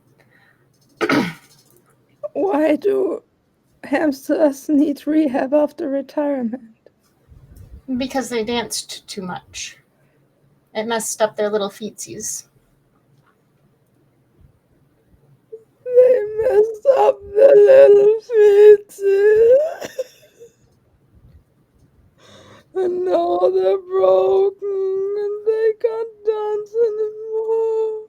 Right, so they have to go to the rehabilitation zoo, where all the conveniently borrowed animals are also being relocated to. I need to go to bed. Yes, you do. You do too. I saw how much coffee you drank. Just That's like not pushes the trash can of paper cups behind a desk. That's not healthy. You're still young.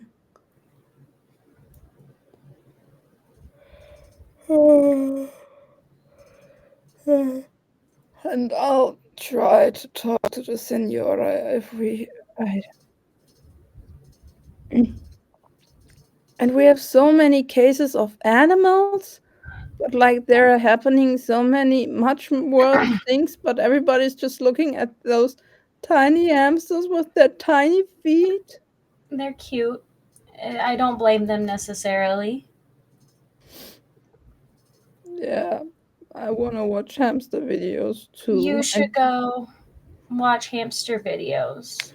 And he takes out like a bone of a phone, like it actually shouldn't have a screen, takes out a screen, puts it on top, sits down next to the client who's been on Pixie Dust the whole fucking time, puts on the same fucking channel of dancing hamsters, and you see your boss just sitting there looking at dancing hamsters.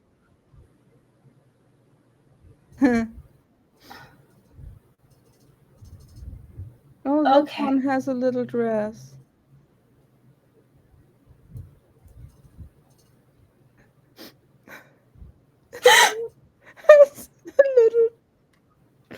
a little dress and little shoes. Do you think the little shoes are good for their little feet? I'm no animal doctor, so I can't properly assess that. Yeah, you're right. You're an intern. How could you know about tiny hamster feet? I could do some research on tiny hamster feet, but It's okay. I want to believe they help. they might have arch support in there. Mm-hmm. And you leave La Llorona's with a client and your line manager sitting still in the foyer watching memes to somehow survive the day. Yeah. Yeah.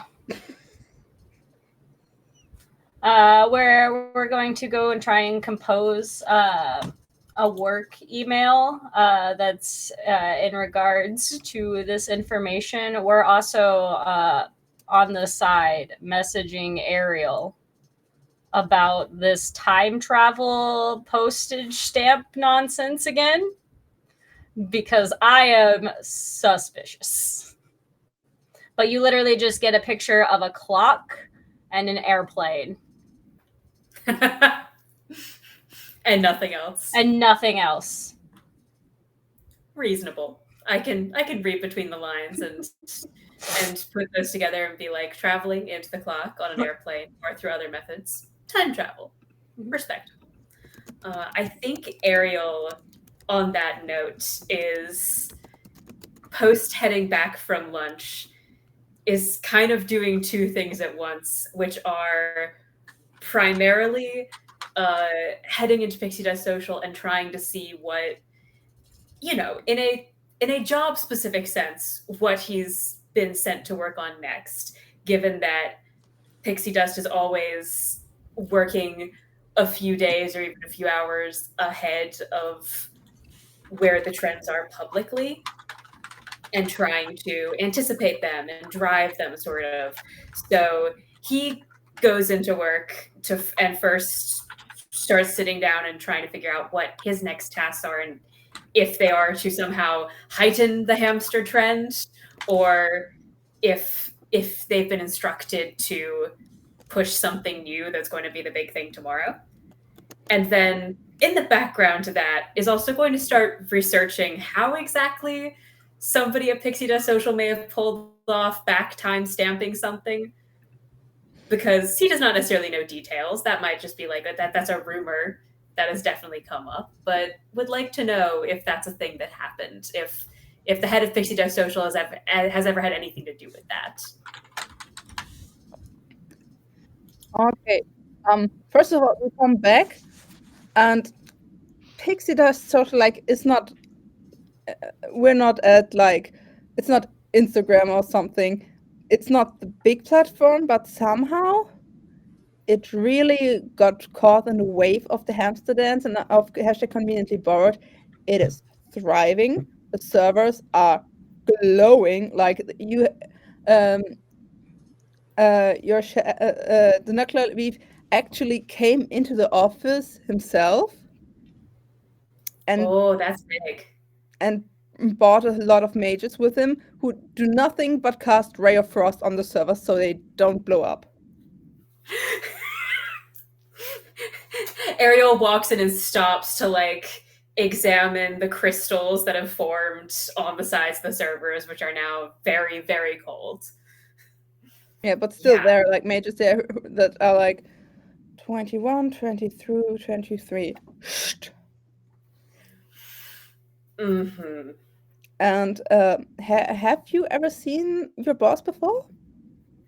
I don't think so. I think Ariel has certainly heard of his boss, and it is partially through some sort of connection there that Ariel was tipped off to there being an open job position. But that is entirely friend of a cousin of an aunt of an uncle, and has not seen the Nuclevi that runs Pixie Dust Social at all.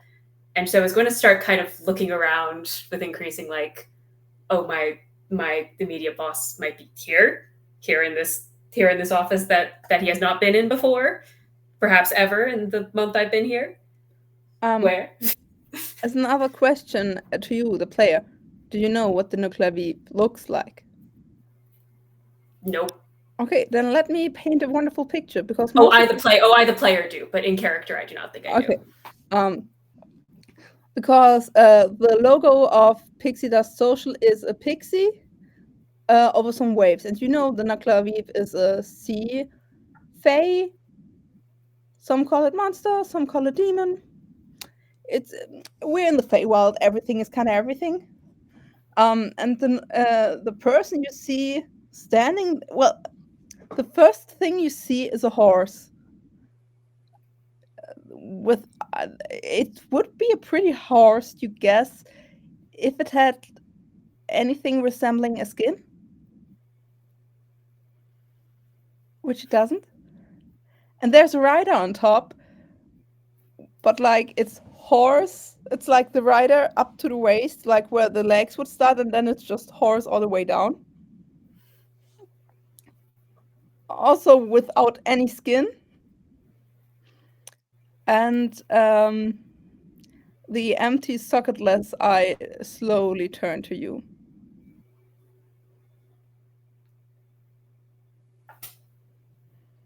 Good afternoon.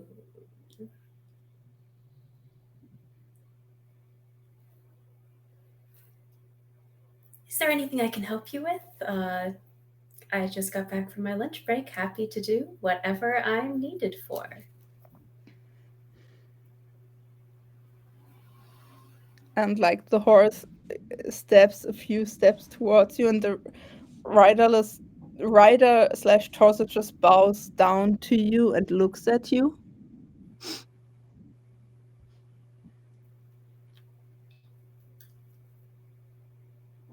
I do believe, and the voice is so soft and soothing.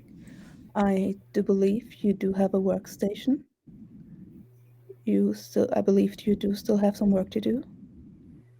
If you're done with your work for the day, there will be more work waiting for you. As soon as we're over this whole debacle with the tag, I believe there will be a lot more work.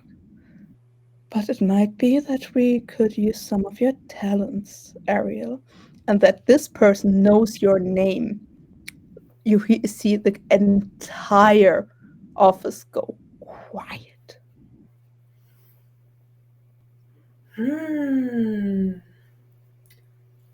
Absolutely. Happy to bring my talents to bear however I can. I'll just be at my workstation. Yes. Wonderful. And the nightclub leaf turns away and talks to the people from like the upper level. But still, you feel like the side glances of your colleagues lingering on you like a second too long. Ariel so calmly and at the complete normal speed for a person to walk strolls casually back to their cubicle. Deception check. Yeah, absolutely. Absolutely. I'm going to use a point of lucky on that. Wait. With lucky, do I have to use the reroll, or is it essentially rolling at advantage where I can elect You have to use the reroll as far as I know. Great. In that case, I will keep what I had, which is an 18. I actually had more to deception than I thought I did. 18 is okay. 18 is okay. I mean, you're walking a tiny bit faster, but like not a lot. Gets back to the cubicle, which Ariel's nowhere near high enough to have a door or something of that manner. No. But gets back to the cubicle and is going to duck like around to the side of the wall that is the one place that somebody can't immediately see him, and just has his little kind of just kind of puts his face in his hands and breathes very, very heavily for about 30 seconds. And it's a mix of, I think it's actually a mix of just the deep terror of like attention brought to you where you are perhaps in trouble, but not yet, especially by an incredibly powerful Fae, but then also a little bit of like, made it out of that. My name is known, but I have not yet been fired. This could turn into a positive. Maybe. And also, I think, has the first time that he has not liked being perceived by a wide audience. Okay, sit down and start working assiduously. Andy, you get home, I believe. I think, yeah, I go home and I end up with realistically, I think I do. This is a very boring thing to RP, but I think realistically, I get home and I look at like my laundry and my dishes and all the things that I haven't done. Just imagine a teeny tiny pile of dishes. They're all shaped like leaves of various kinds. And Andy kind of looks at them and is like, I could do those now. And then just sits down and scrolls on Pixie Dust and watches, or maybe catches up on Fae's Anatomy. And it is just as ridiculous 20 seasons in as it was in season 1. Also, I don't know if you can hear it, but there's a leaf blower outside my window and it is driving me up the wall. But yeah, I'm watching Fae's Anatomy. I'm scrolling on Pixie Dust. I've made like a cozy green and black tea concoction. I might take a nap later. This is very idyllic for Andy. She gets to live her best Fae life, and I think in my head she has a hammock that is like part of, because her apartment, it has to be small, right? Because she's small in order for it to make sense. So I think there's like a hammock that's in front of the window and it works functionally as a window seat. And she's just halfway up the window, like the outside of those bird feeders for cats where they have the hammock to watch the birds. So she's just sitting, scrolling, watching, drinking tea. Do you check your emails? Yeah, I have nothing else to do. You find an invitation from Glitz and Glam for Saturday evening. It's actually 2 invitations, one for Saturday evening prime time to talk about Hashtag Community Borrowed. And then on Sunday night around 10:30, like the late night slot for Meta Magic. Great. I decline the Saturday one and accept the Sunday one. Okay. Do you send it away? Yeah, I say that as previously agreed, I will be discussing only magic and not recent events. I'm sure you understand that that I am focused on my career right now. You don't quite know why, but the mail doesn't seem to get through. Have they created an unreplyable email? Do you want to roll for that? Yeah, sure. What do you want to roll? I would like it to be intelligence based because I'm a wizard. Investigation is good. I guess investigation. Yeah. Oh, what I should do is I should open to see where I think it's proficiency +5. What's our proficiency at this level? +2, I believe. Yeah, that sounds right. It's got to be +7. It's at least +7. Sorry, my character sheet is opening, but it's not opening fast. So I rolled a 17, so that's a 24.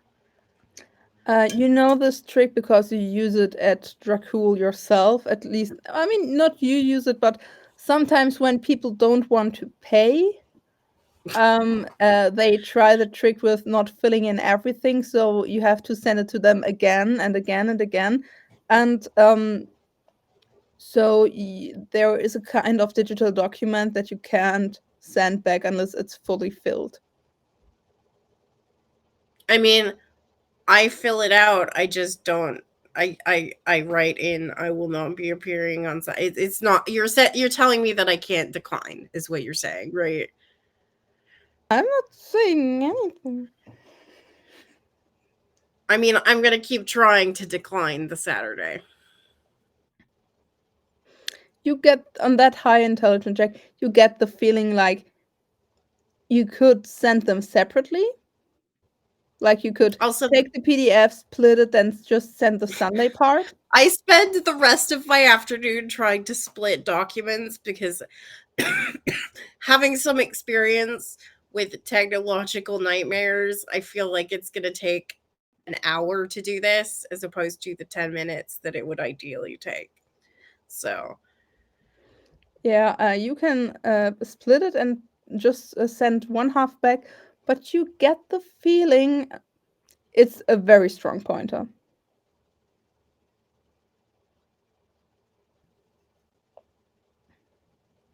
Do I have a phone number for Glitz and Glam? I don't know. They called you on your work phone, right? They Your work called phone me. is at work.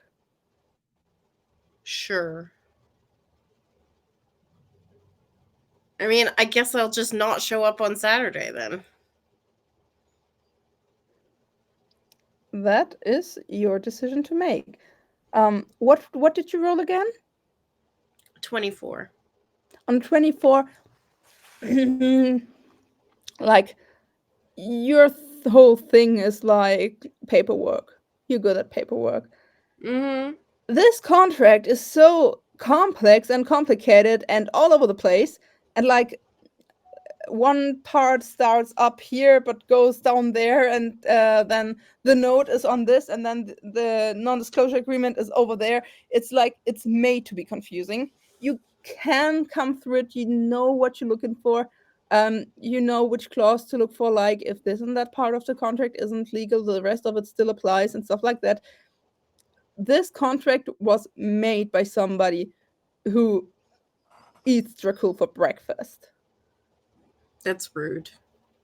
You shouldn't eat vampires for breakfast. They don't taste good. I thought there was a serial about that. There are many serials about that. You think you get a good idea of which parts to split, which part to lose. Yeah, I'm gonna annotate this. I'm gonna like mark it up. Yeah, and you believe with that you would get another day or maybe two, maybe enough. You know, like you get this kind of thing. You know that it's going to be complicated to get out of it. If you just don't show Mhm. up Saturday, it will cost you a liver, maybe even literally. But if you just like waste enough time that it's Saturday and you didn't sign the contract yet, and you sign it so you can show on Sunday, you believe that would be the Okay. Yeah. I'll decision do for that. you. And then I text the group chat and I'm like basically boasting about how smart I am to have unraveled this contract. And I make it sound like it's, very much in my line of work.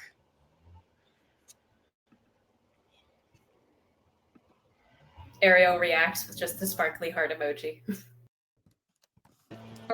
When the rest of you Woohoo. come home, there's a contract waiting for you.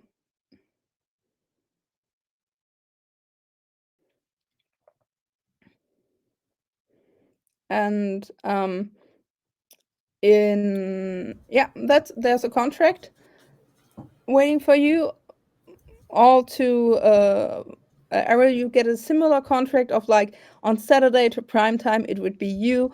On anything else it would be like you would get the Monday. You could have a shot like a place on the Monday morning wake up show, like a small music gig, talk about your art, like the usual. And Mel C and Celeste, you are just invited for Saturday evening. Mm-hmm. I think Ariel does text to try and figure out what times everyone has been invited for, out of curiosity, to see if anybody shares that there's the discrepancy between everyone's got the offer for Saturday, and then there's a split. For those of us that have tried to push off the conversation onto our other focus points.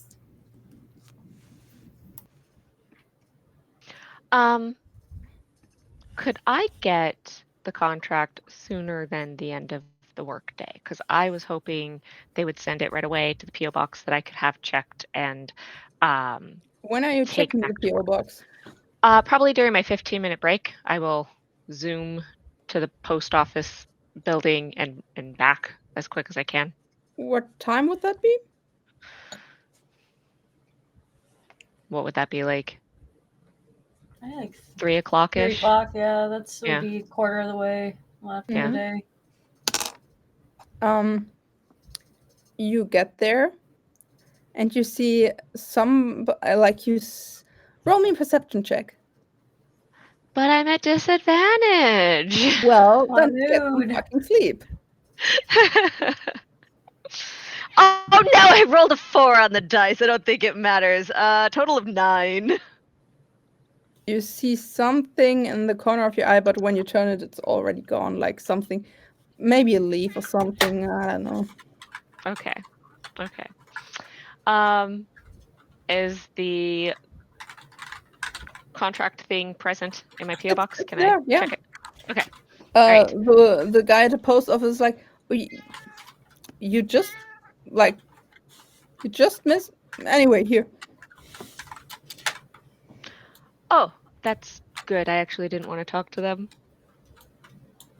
You didn't. Cool. Not in person yet. Thank you. Oh, okay. And you get the feeling that person knows that person. Not yet, I said. Not ever, just not right this second. I'm gonna leave. Here's your letter. I'm gonna leave.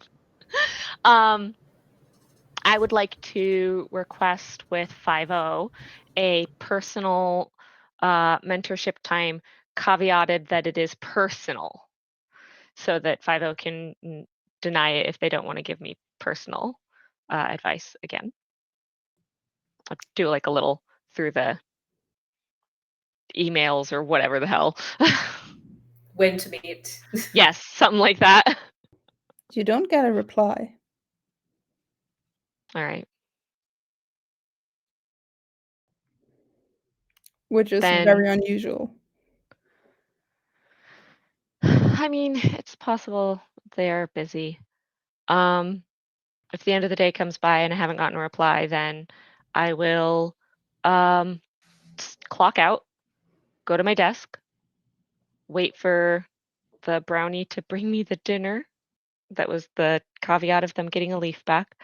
And I will resume making calling cards in the shapes of pens that will have illusory script on them that can be seen by some people but not others.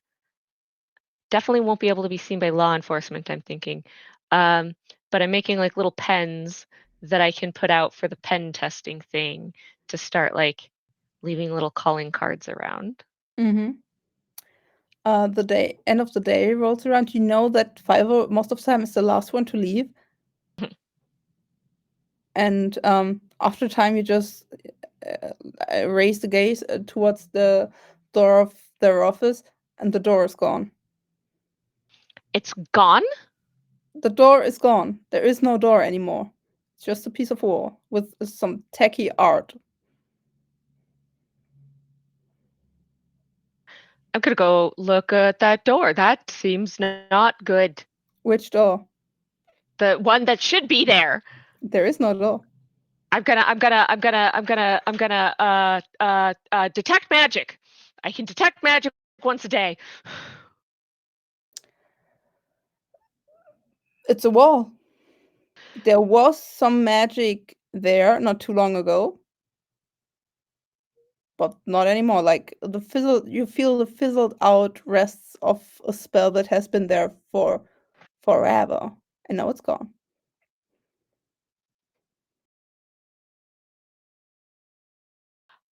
He probably got a promotion. I'm sure it's just a promotion. It's probably just a promotion.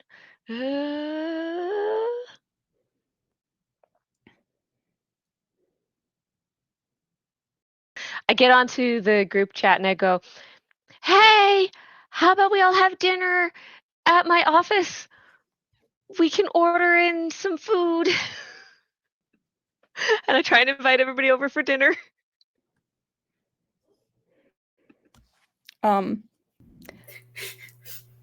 Ariel, do you go there for dinner? I think Ariel works more hours than there's like a time at which he is supposed to clock out, or normally does, and is purposefully, with the Nuklavi being in office, working like an hour later than that, just to stick around, see if there's anything else he can do at all, get involved, be important. And is also using that. And if he makes it through that, checks his phone, sees the notification, and we'll start heading over to Coyote Communications.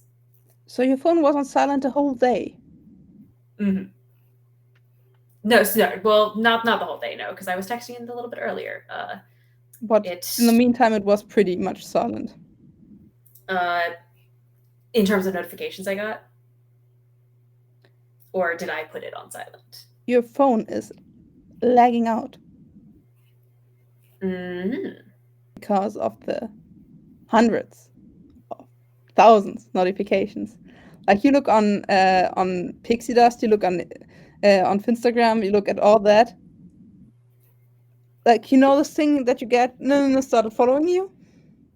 Mm-hmm. 1,733 new notifications. Oh, shit. Starts just scrolling through, immediately just goes, is this due to the hamster remix? Oh, honey, my God. It is the hamster remix. And while you're there, it goes bing, bing, bing. People coming home from work are done looking at their phones, seeing the hamster remix. There's a whole meme with your song.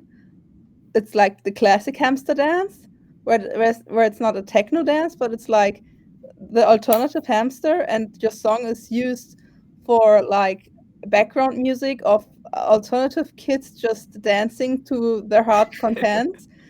And it's used as background, like you did the new TikTok dance.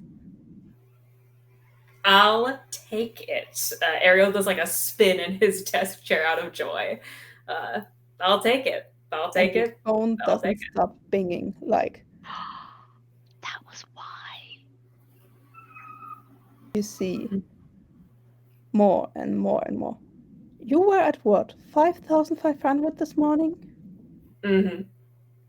Put a 0 on that.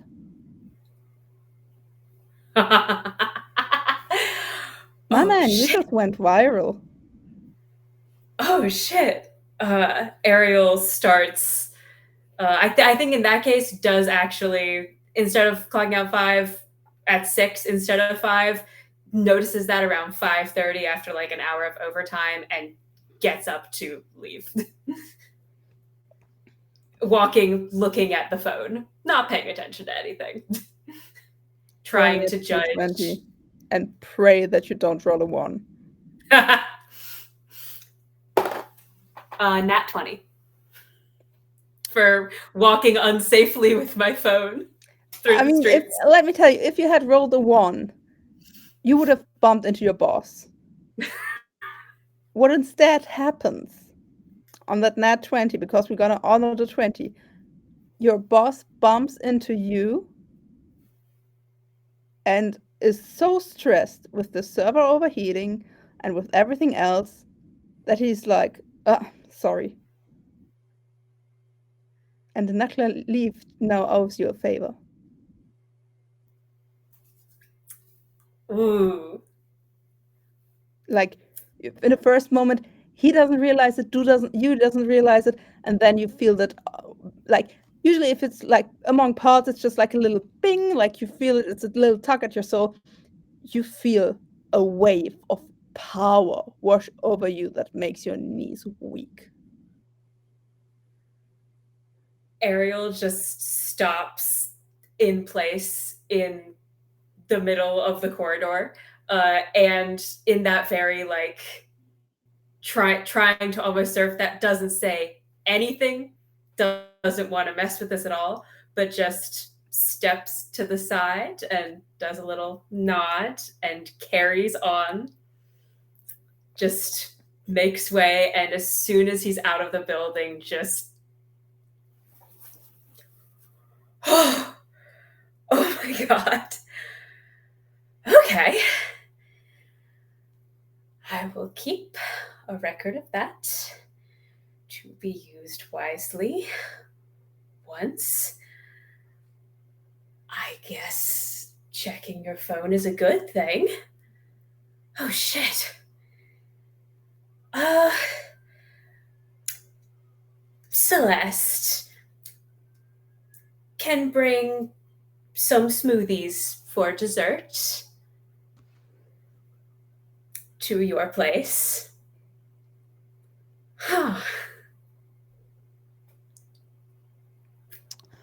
Um, Oh man.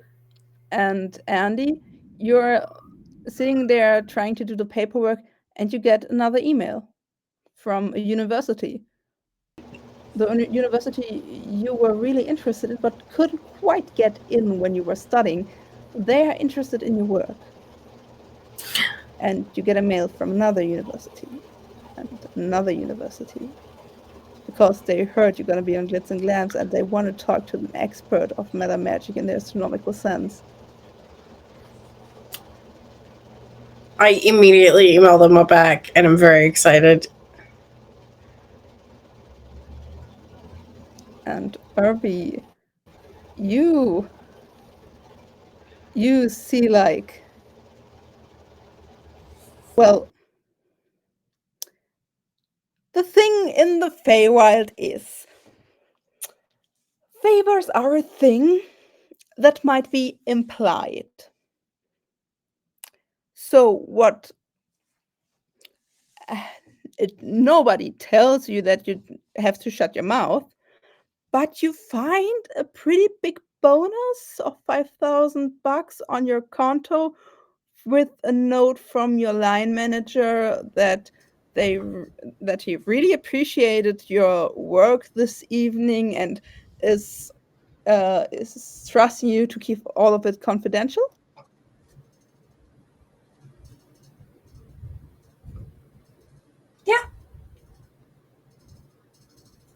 We didn't talk about anything with clocks or planes.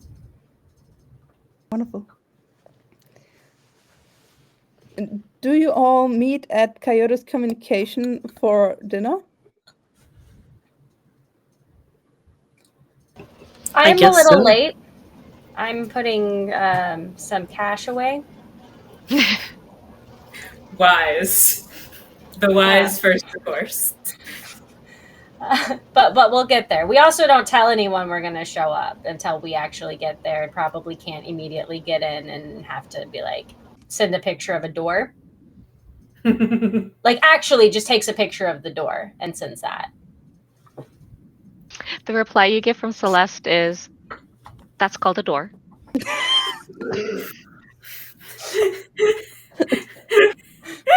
Identified. To which you I then identified it. you get a live like video. it's of the just pulling on the door. We don't use words, we use actions. Like the meme, "Let me in." I will make sure that everybody can get inside at that point, yes. Ariel has brought smoothies. Ariel stopped and acquired a selection of smoothies and has brought them, and is clearly like, is not sitting down, is just kind of walking around humming to himself with that like weird nervous energy type attitude, but seems to be doing great. The numbers are climbing, baby. And anyone that's sitting near where he has put his phone down can see that the screen is not shutting off. And the battery life is very poor. It's dying. I think that Celeste actually, instead of ordering, decided to make basically a vegetarian sort of curry dish. So there's a bunch of rice, a lot of fried vegetables in a slightly spicy sauce, and a little bit of bread. I think Andy brought, like, I imagine it's some kind of Fae spice that adds, like, I think if you add it in certain ways, it adds different types of flavor. Like if you add it in one way, it makes it, it's like acts salty and savory. And another way, it's kind of more sweet and or tangy. And so it just functions as kind of a finishing spice for people who want it.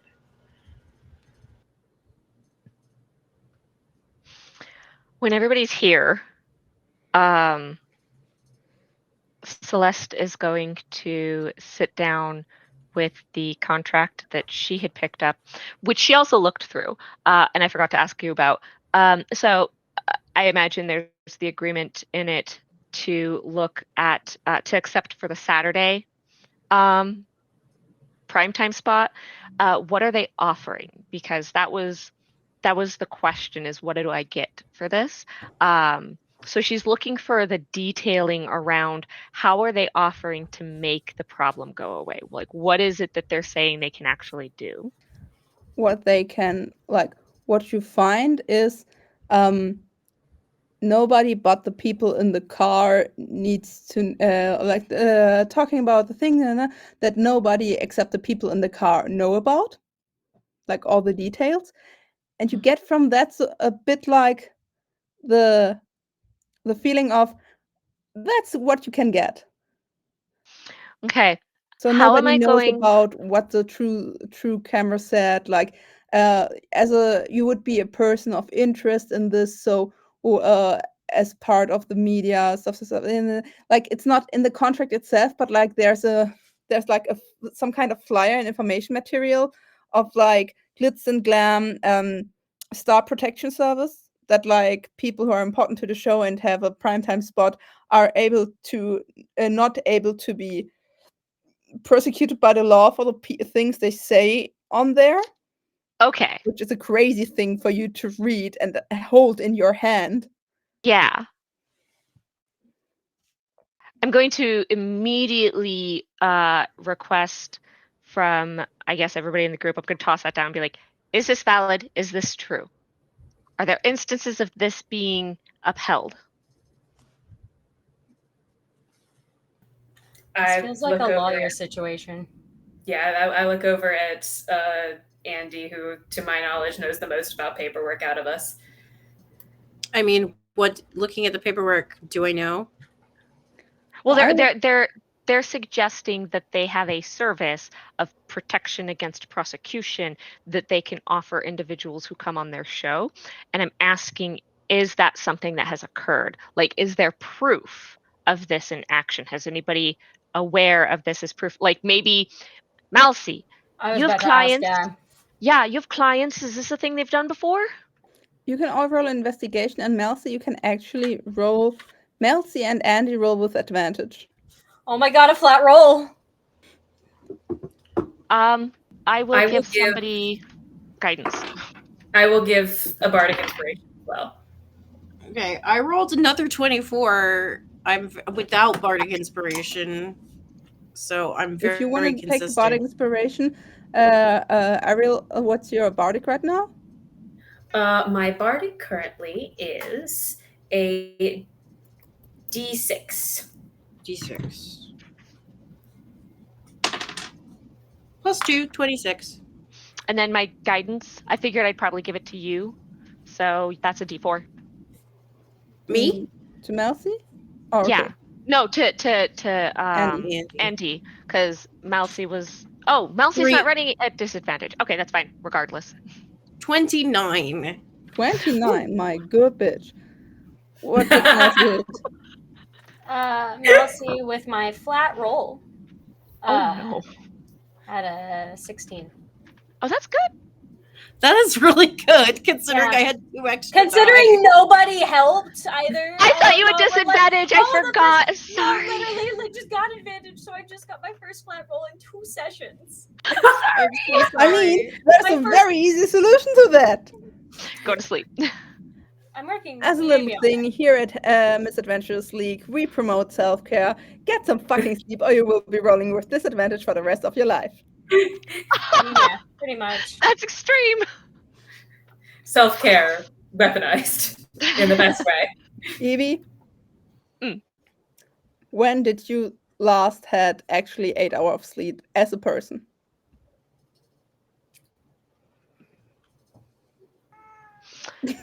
Thank you for that comment. You got called out by your cat. Yeah, it's okay. I do get decent amount of sleep. It has not been in the past about a week because of moving, but I do it. It is a thing I do. So would I you will say you just- have a I- level of exhaustion? Currently, yes, because I'm moving. Yeah. My point. Okay, fine. That's yes. Okay, yes, you made your point. I got it. Okay, fine. So with a 16, I would say you have very different set of skills to get to know stuff. Let's go with Melcy first. With a 16, a lot of people who went on talk shows at Glitz and Glam ended up at your place because it's again this thing of people are idiots and cannot be left on their own devices, or else they will destroy everything they ever were. Like people said stupid stuff on air. They can't be like- persecuted by like the government or trial, but that doesn't mean they can't be persecuted by public eye. Yeah, a thing that is Glitz, like the face of Glitz and Glam is Puck, like the merry wanderer of the night, and he knows people everywhere. So and he's always like doing, we're trying to get out the truth here. So he is able to promise a certain amount of safety actually against police and stuff like that, because it's always like, oh, this is a safe space. This is a safe space, everybody. Like that's wording you're basically hardwired to listen to when you look for stuff. This is a safe space, everybody, and in the next 3 minutes something will go down because people are dumb. But actually, when Puck says no police will come, police will not come, that is true.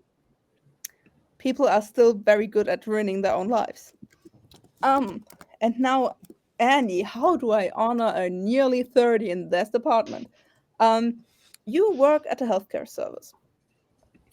And I mean, it's not allowed per se. It's actually very much forbidden that you read stuff you don't need to read.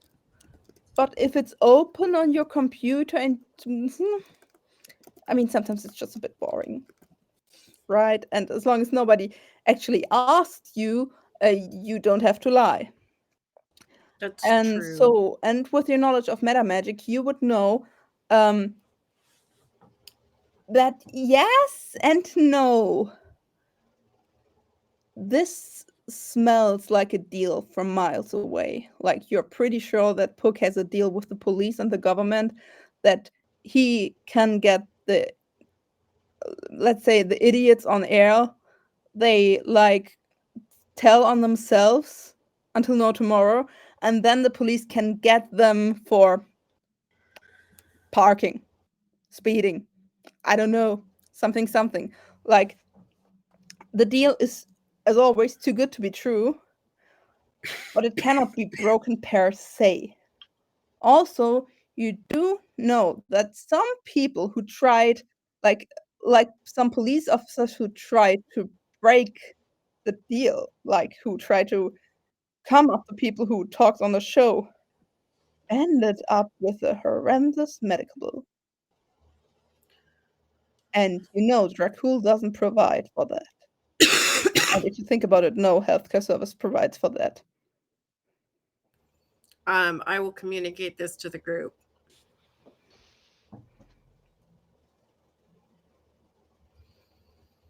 So the letter of it is technically true, but the spirit is not, which I mean, just because they can distract doesn't mean you won't get attention for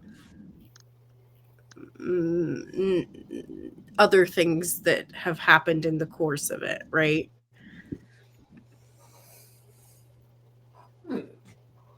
What is the wording on the Saturday thing again? Like, what am I agreeing to for Saturday? You're agreeing to a spot, like to be present and talking about hashtag conveniently borrowed and the story behind it, and what happened in the car and what happens at the Starbucks, for entertainment purposes. And of course, it's still fair. You still have to speak the truth, but it's like it's not, as you read it, it's not to like get you, but actually to just put on a good show.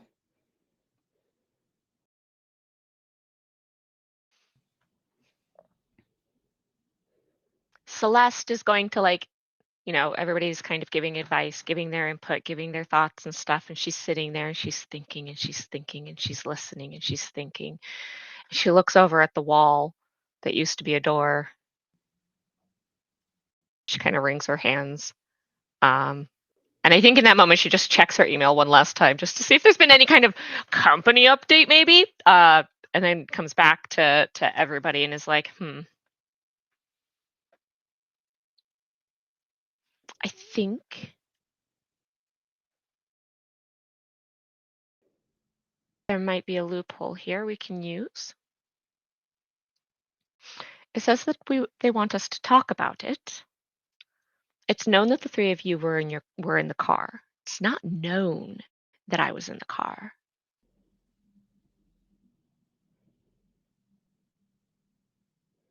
I can hide behind that, perhaps, and say, is it known? Was I identified? But then we can segue it really harshly off of the police car and more onto what's happening around Conveniently Borrowed as a hashtag and turn it into a social conversation around people seeking excuses to justify their behavior. While you're saying that, I want all of you to roll a perception check.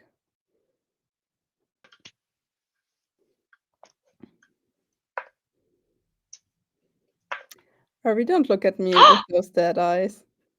I rolled well.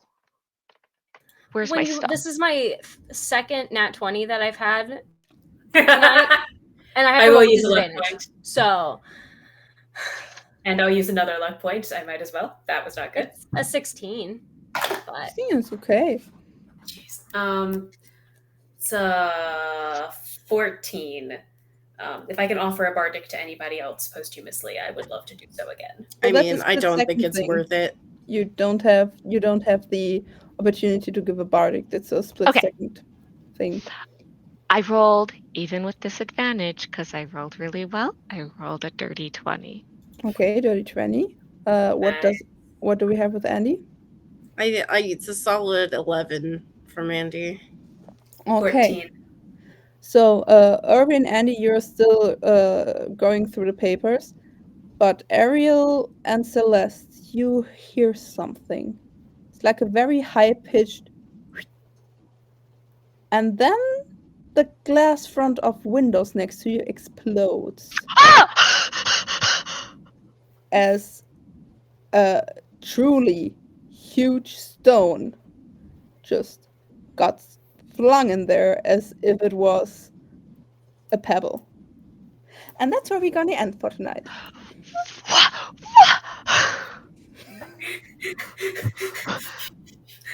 Building contractors needed to fix Coyote Communications.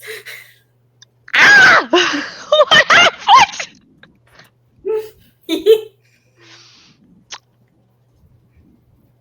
opening next session with some healing is what I hear. Look, I get to make a dexterity saving throw because I saw it coming. I definitely took combat spells. That is a thing that I have for sure, and not totally utility. Don't worry about it. It's fine. It's fine. It's fine. It's fine. It's Nobody's fine. worrying It's about fine. it. It's fine. We're all fine. It's fine. There's glass in my smoothies. No. Oh no, the smoothies! So what came through the window? Have they ever heard from the lawyer again? And will the smoothies be okay? Will all the questions for next session? This session, I would love to close with a round around the table. Julie, would you do us the honor with starting? Yes, my name is Jill. You can find me at OlaKidsJilly, most places on the internet. I am here on Tuesdays playing this lovely game with these lovely people. On Fridays, you can find me on Exquisite Corpse Presents playing masks. I am playing a superhero legacy named Flick Tumult because superhero names are fun. And we are going to be getting our superhero costumes this week, I think, which is like the most exciting thing that's ever happened. So watch me be a Nepo baby superhero on Fridays at 6 p.m. Pacific. I will also, now that there is no boycott, announce that I'm going to Big Bad Con and I'm running some events. I'm running a game of dialect. I'm running a workshop on editing for TTRPGs. I'm going to be on a panel about consent at the table as someone who is training as an intimacy director and coordinator for theater and film. And I am also going to be running an improv workshop. So you can find me at all of those things, and I will also just be around hanging at Big Bad Con that weekend. In the first weekend of November, I'm going to be playing Brindlewood Bay on an Extra Life stream. It is Sweet Valley inspired Brindlewood Bay. So I'm very, very excited for that. There will be more information on that coming up on socials. And I think that's pretty much it for right now. There is a leaf blower outside my window. My dog is so upset at the leaf blower. I don't know if you could hear, but he has a lot of feelings about it. And honestly, samesies. So next person, start talking. Ready, go. I'd say Evie. Okay. I also have an upset kitty in the window.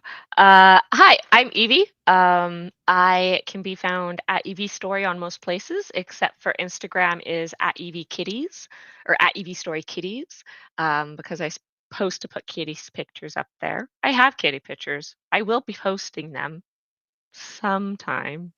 I can be found here as we continue to find out what the heck's happening. And next week on Thursday, I will be reprising my role as a person who switched identities, sort of, in a game of, what was it? Uncharted Worlds. Yeah, that was the system. Over on the, we are, wow, I completely blanked it. Gamesmith. So they will Nerdsmith. That will be our Halloween episode, and our GM is really fantastic, and I am excited to see what kind of space horror we're about to walk into. So you guys should come join us. It'll be very, very interesting. Our characters have amazing dynamics, and I am so happy to get to reprise them after our little arc, and then we'll be doing some spooky stuff. Wonderful. Then I'd say Ariel, Emma, what's going on?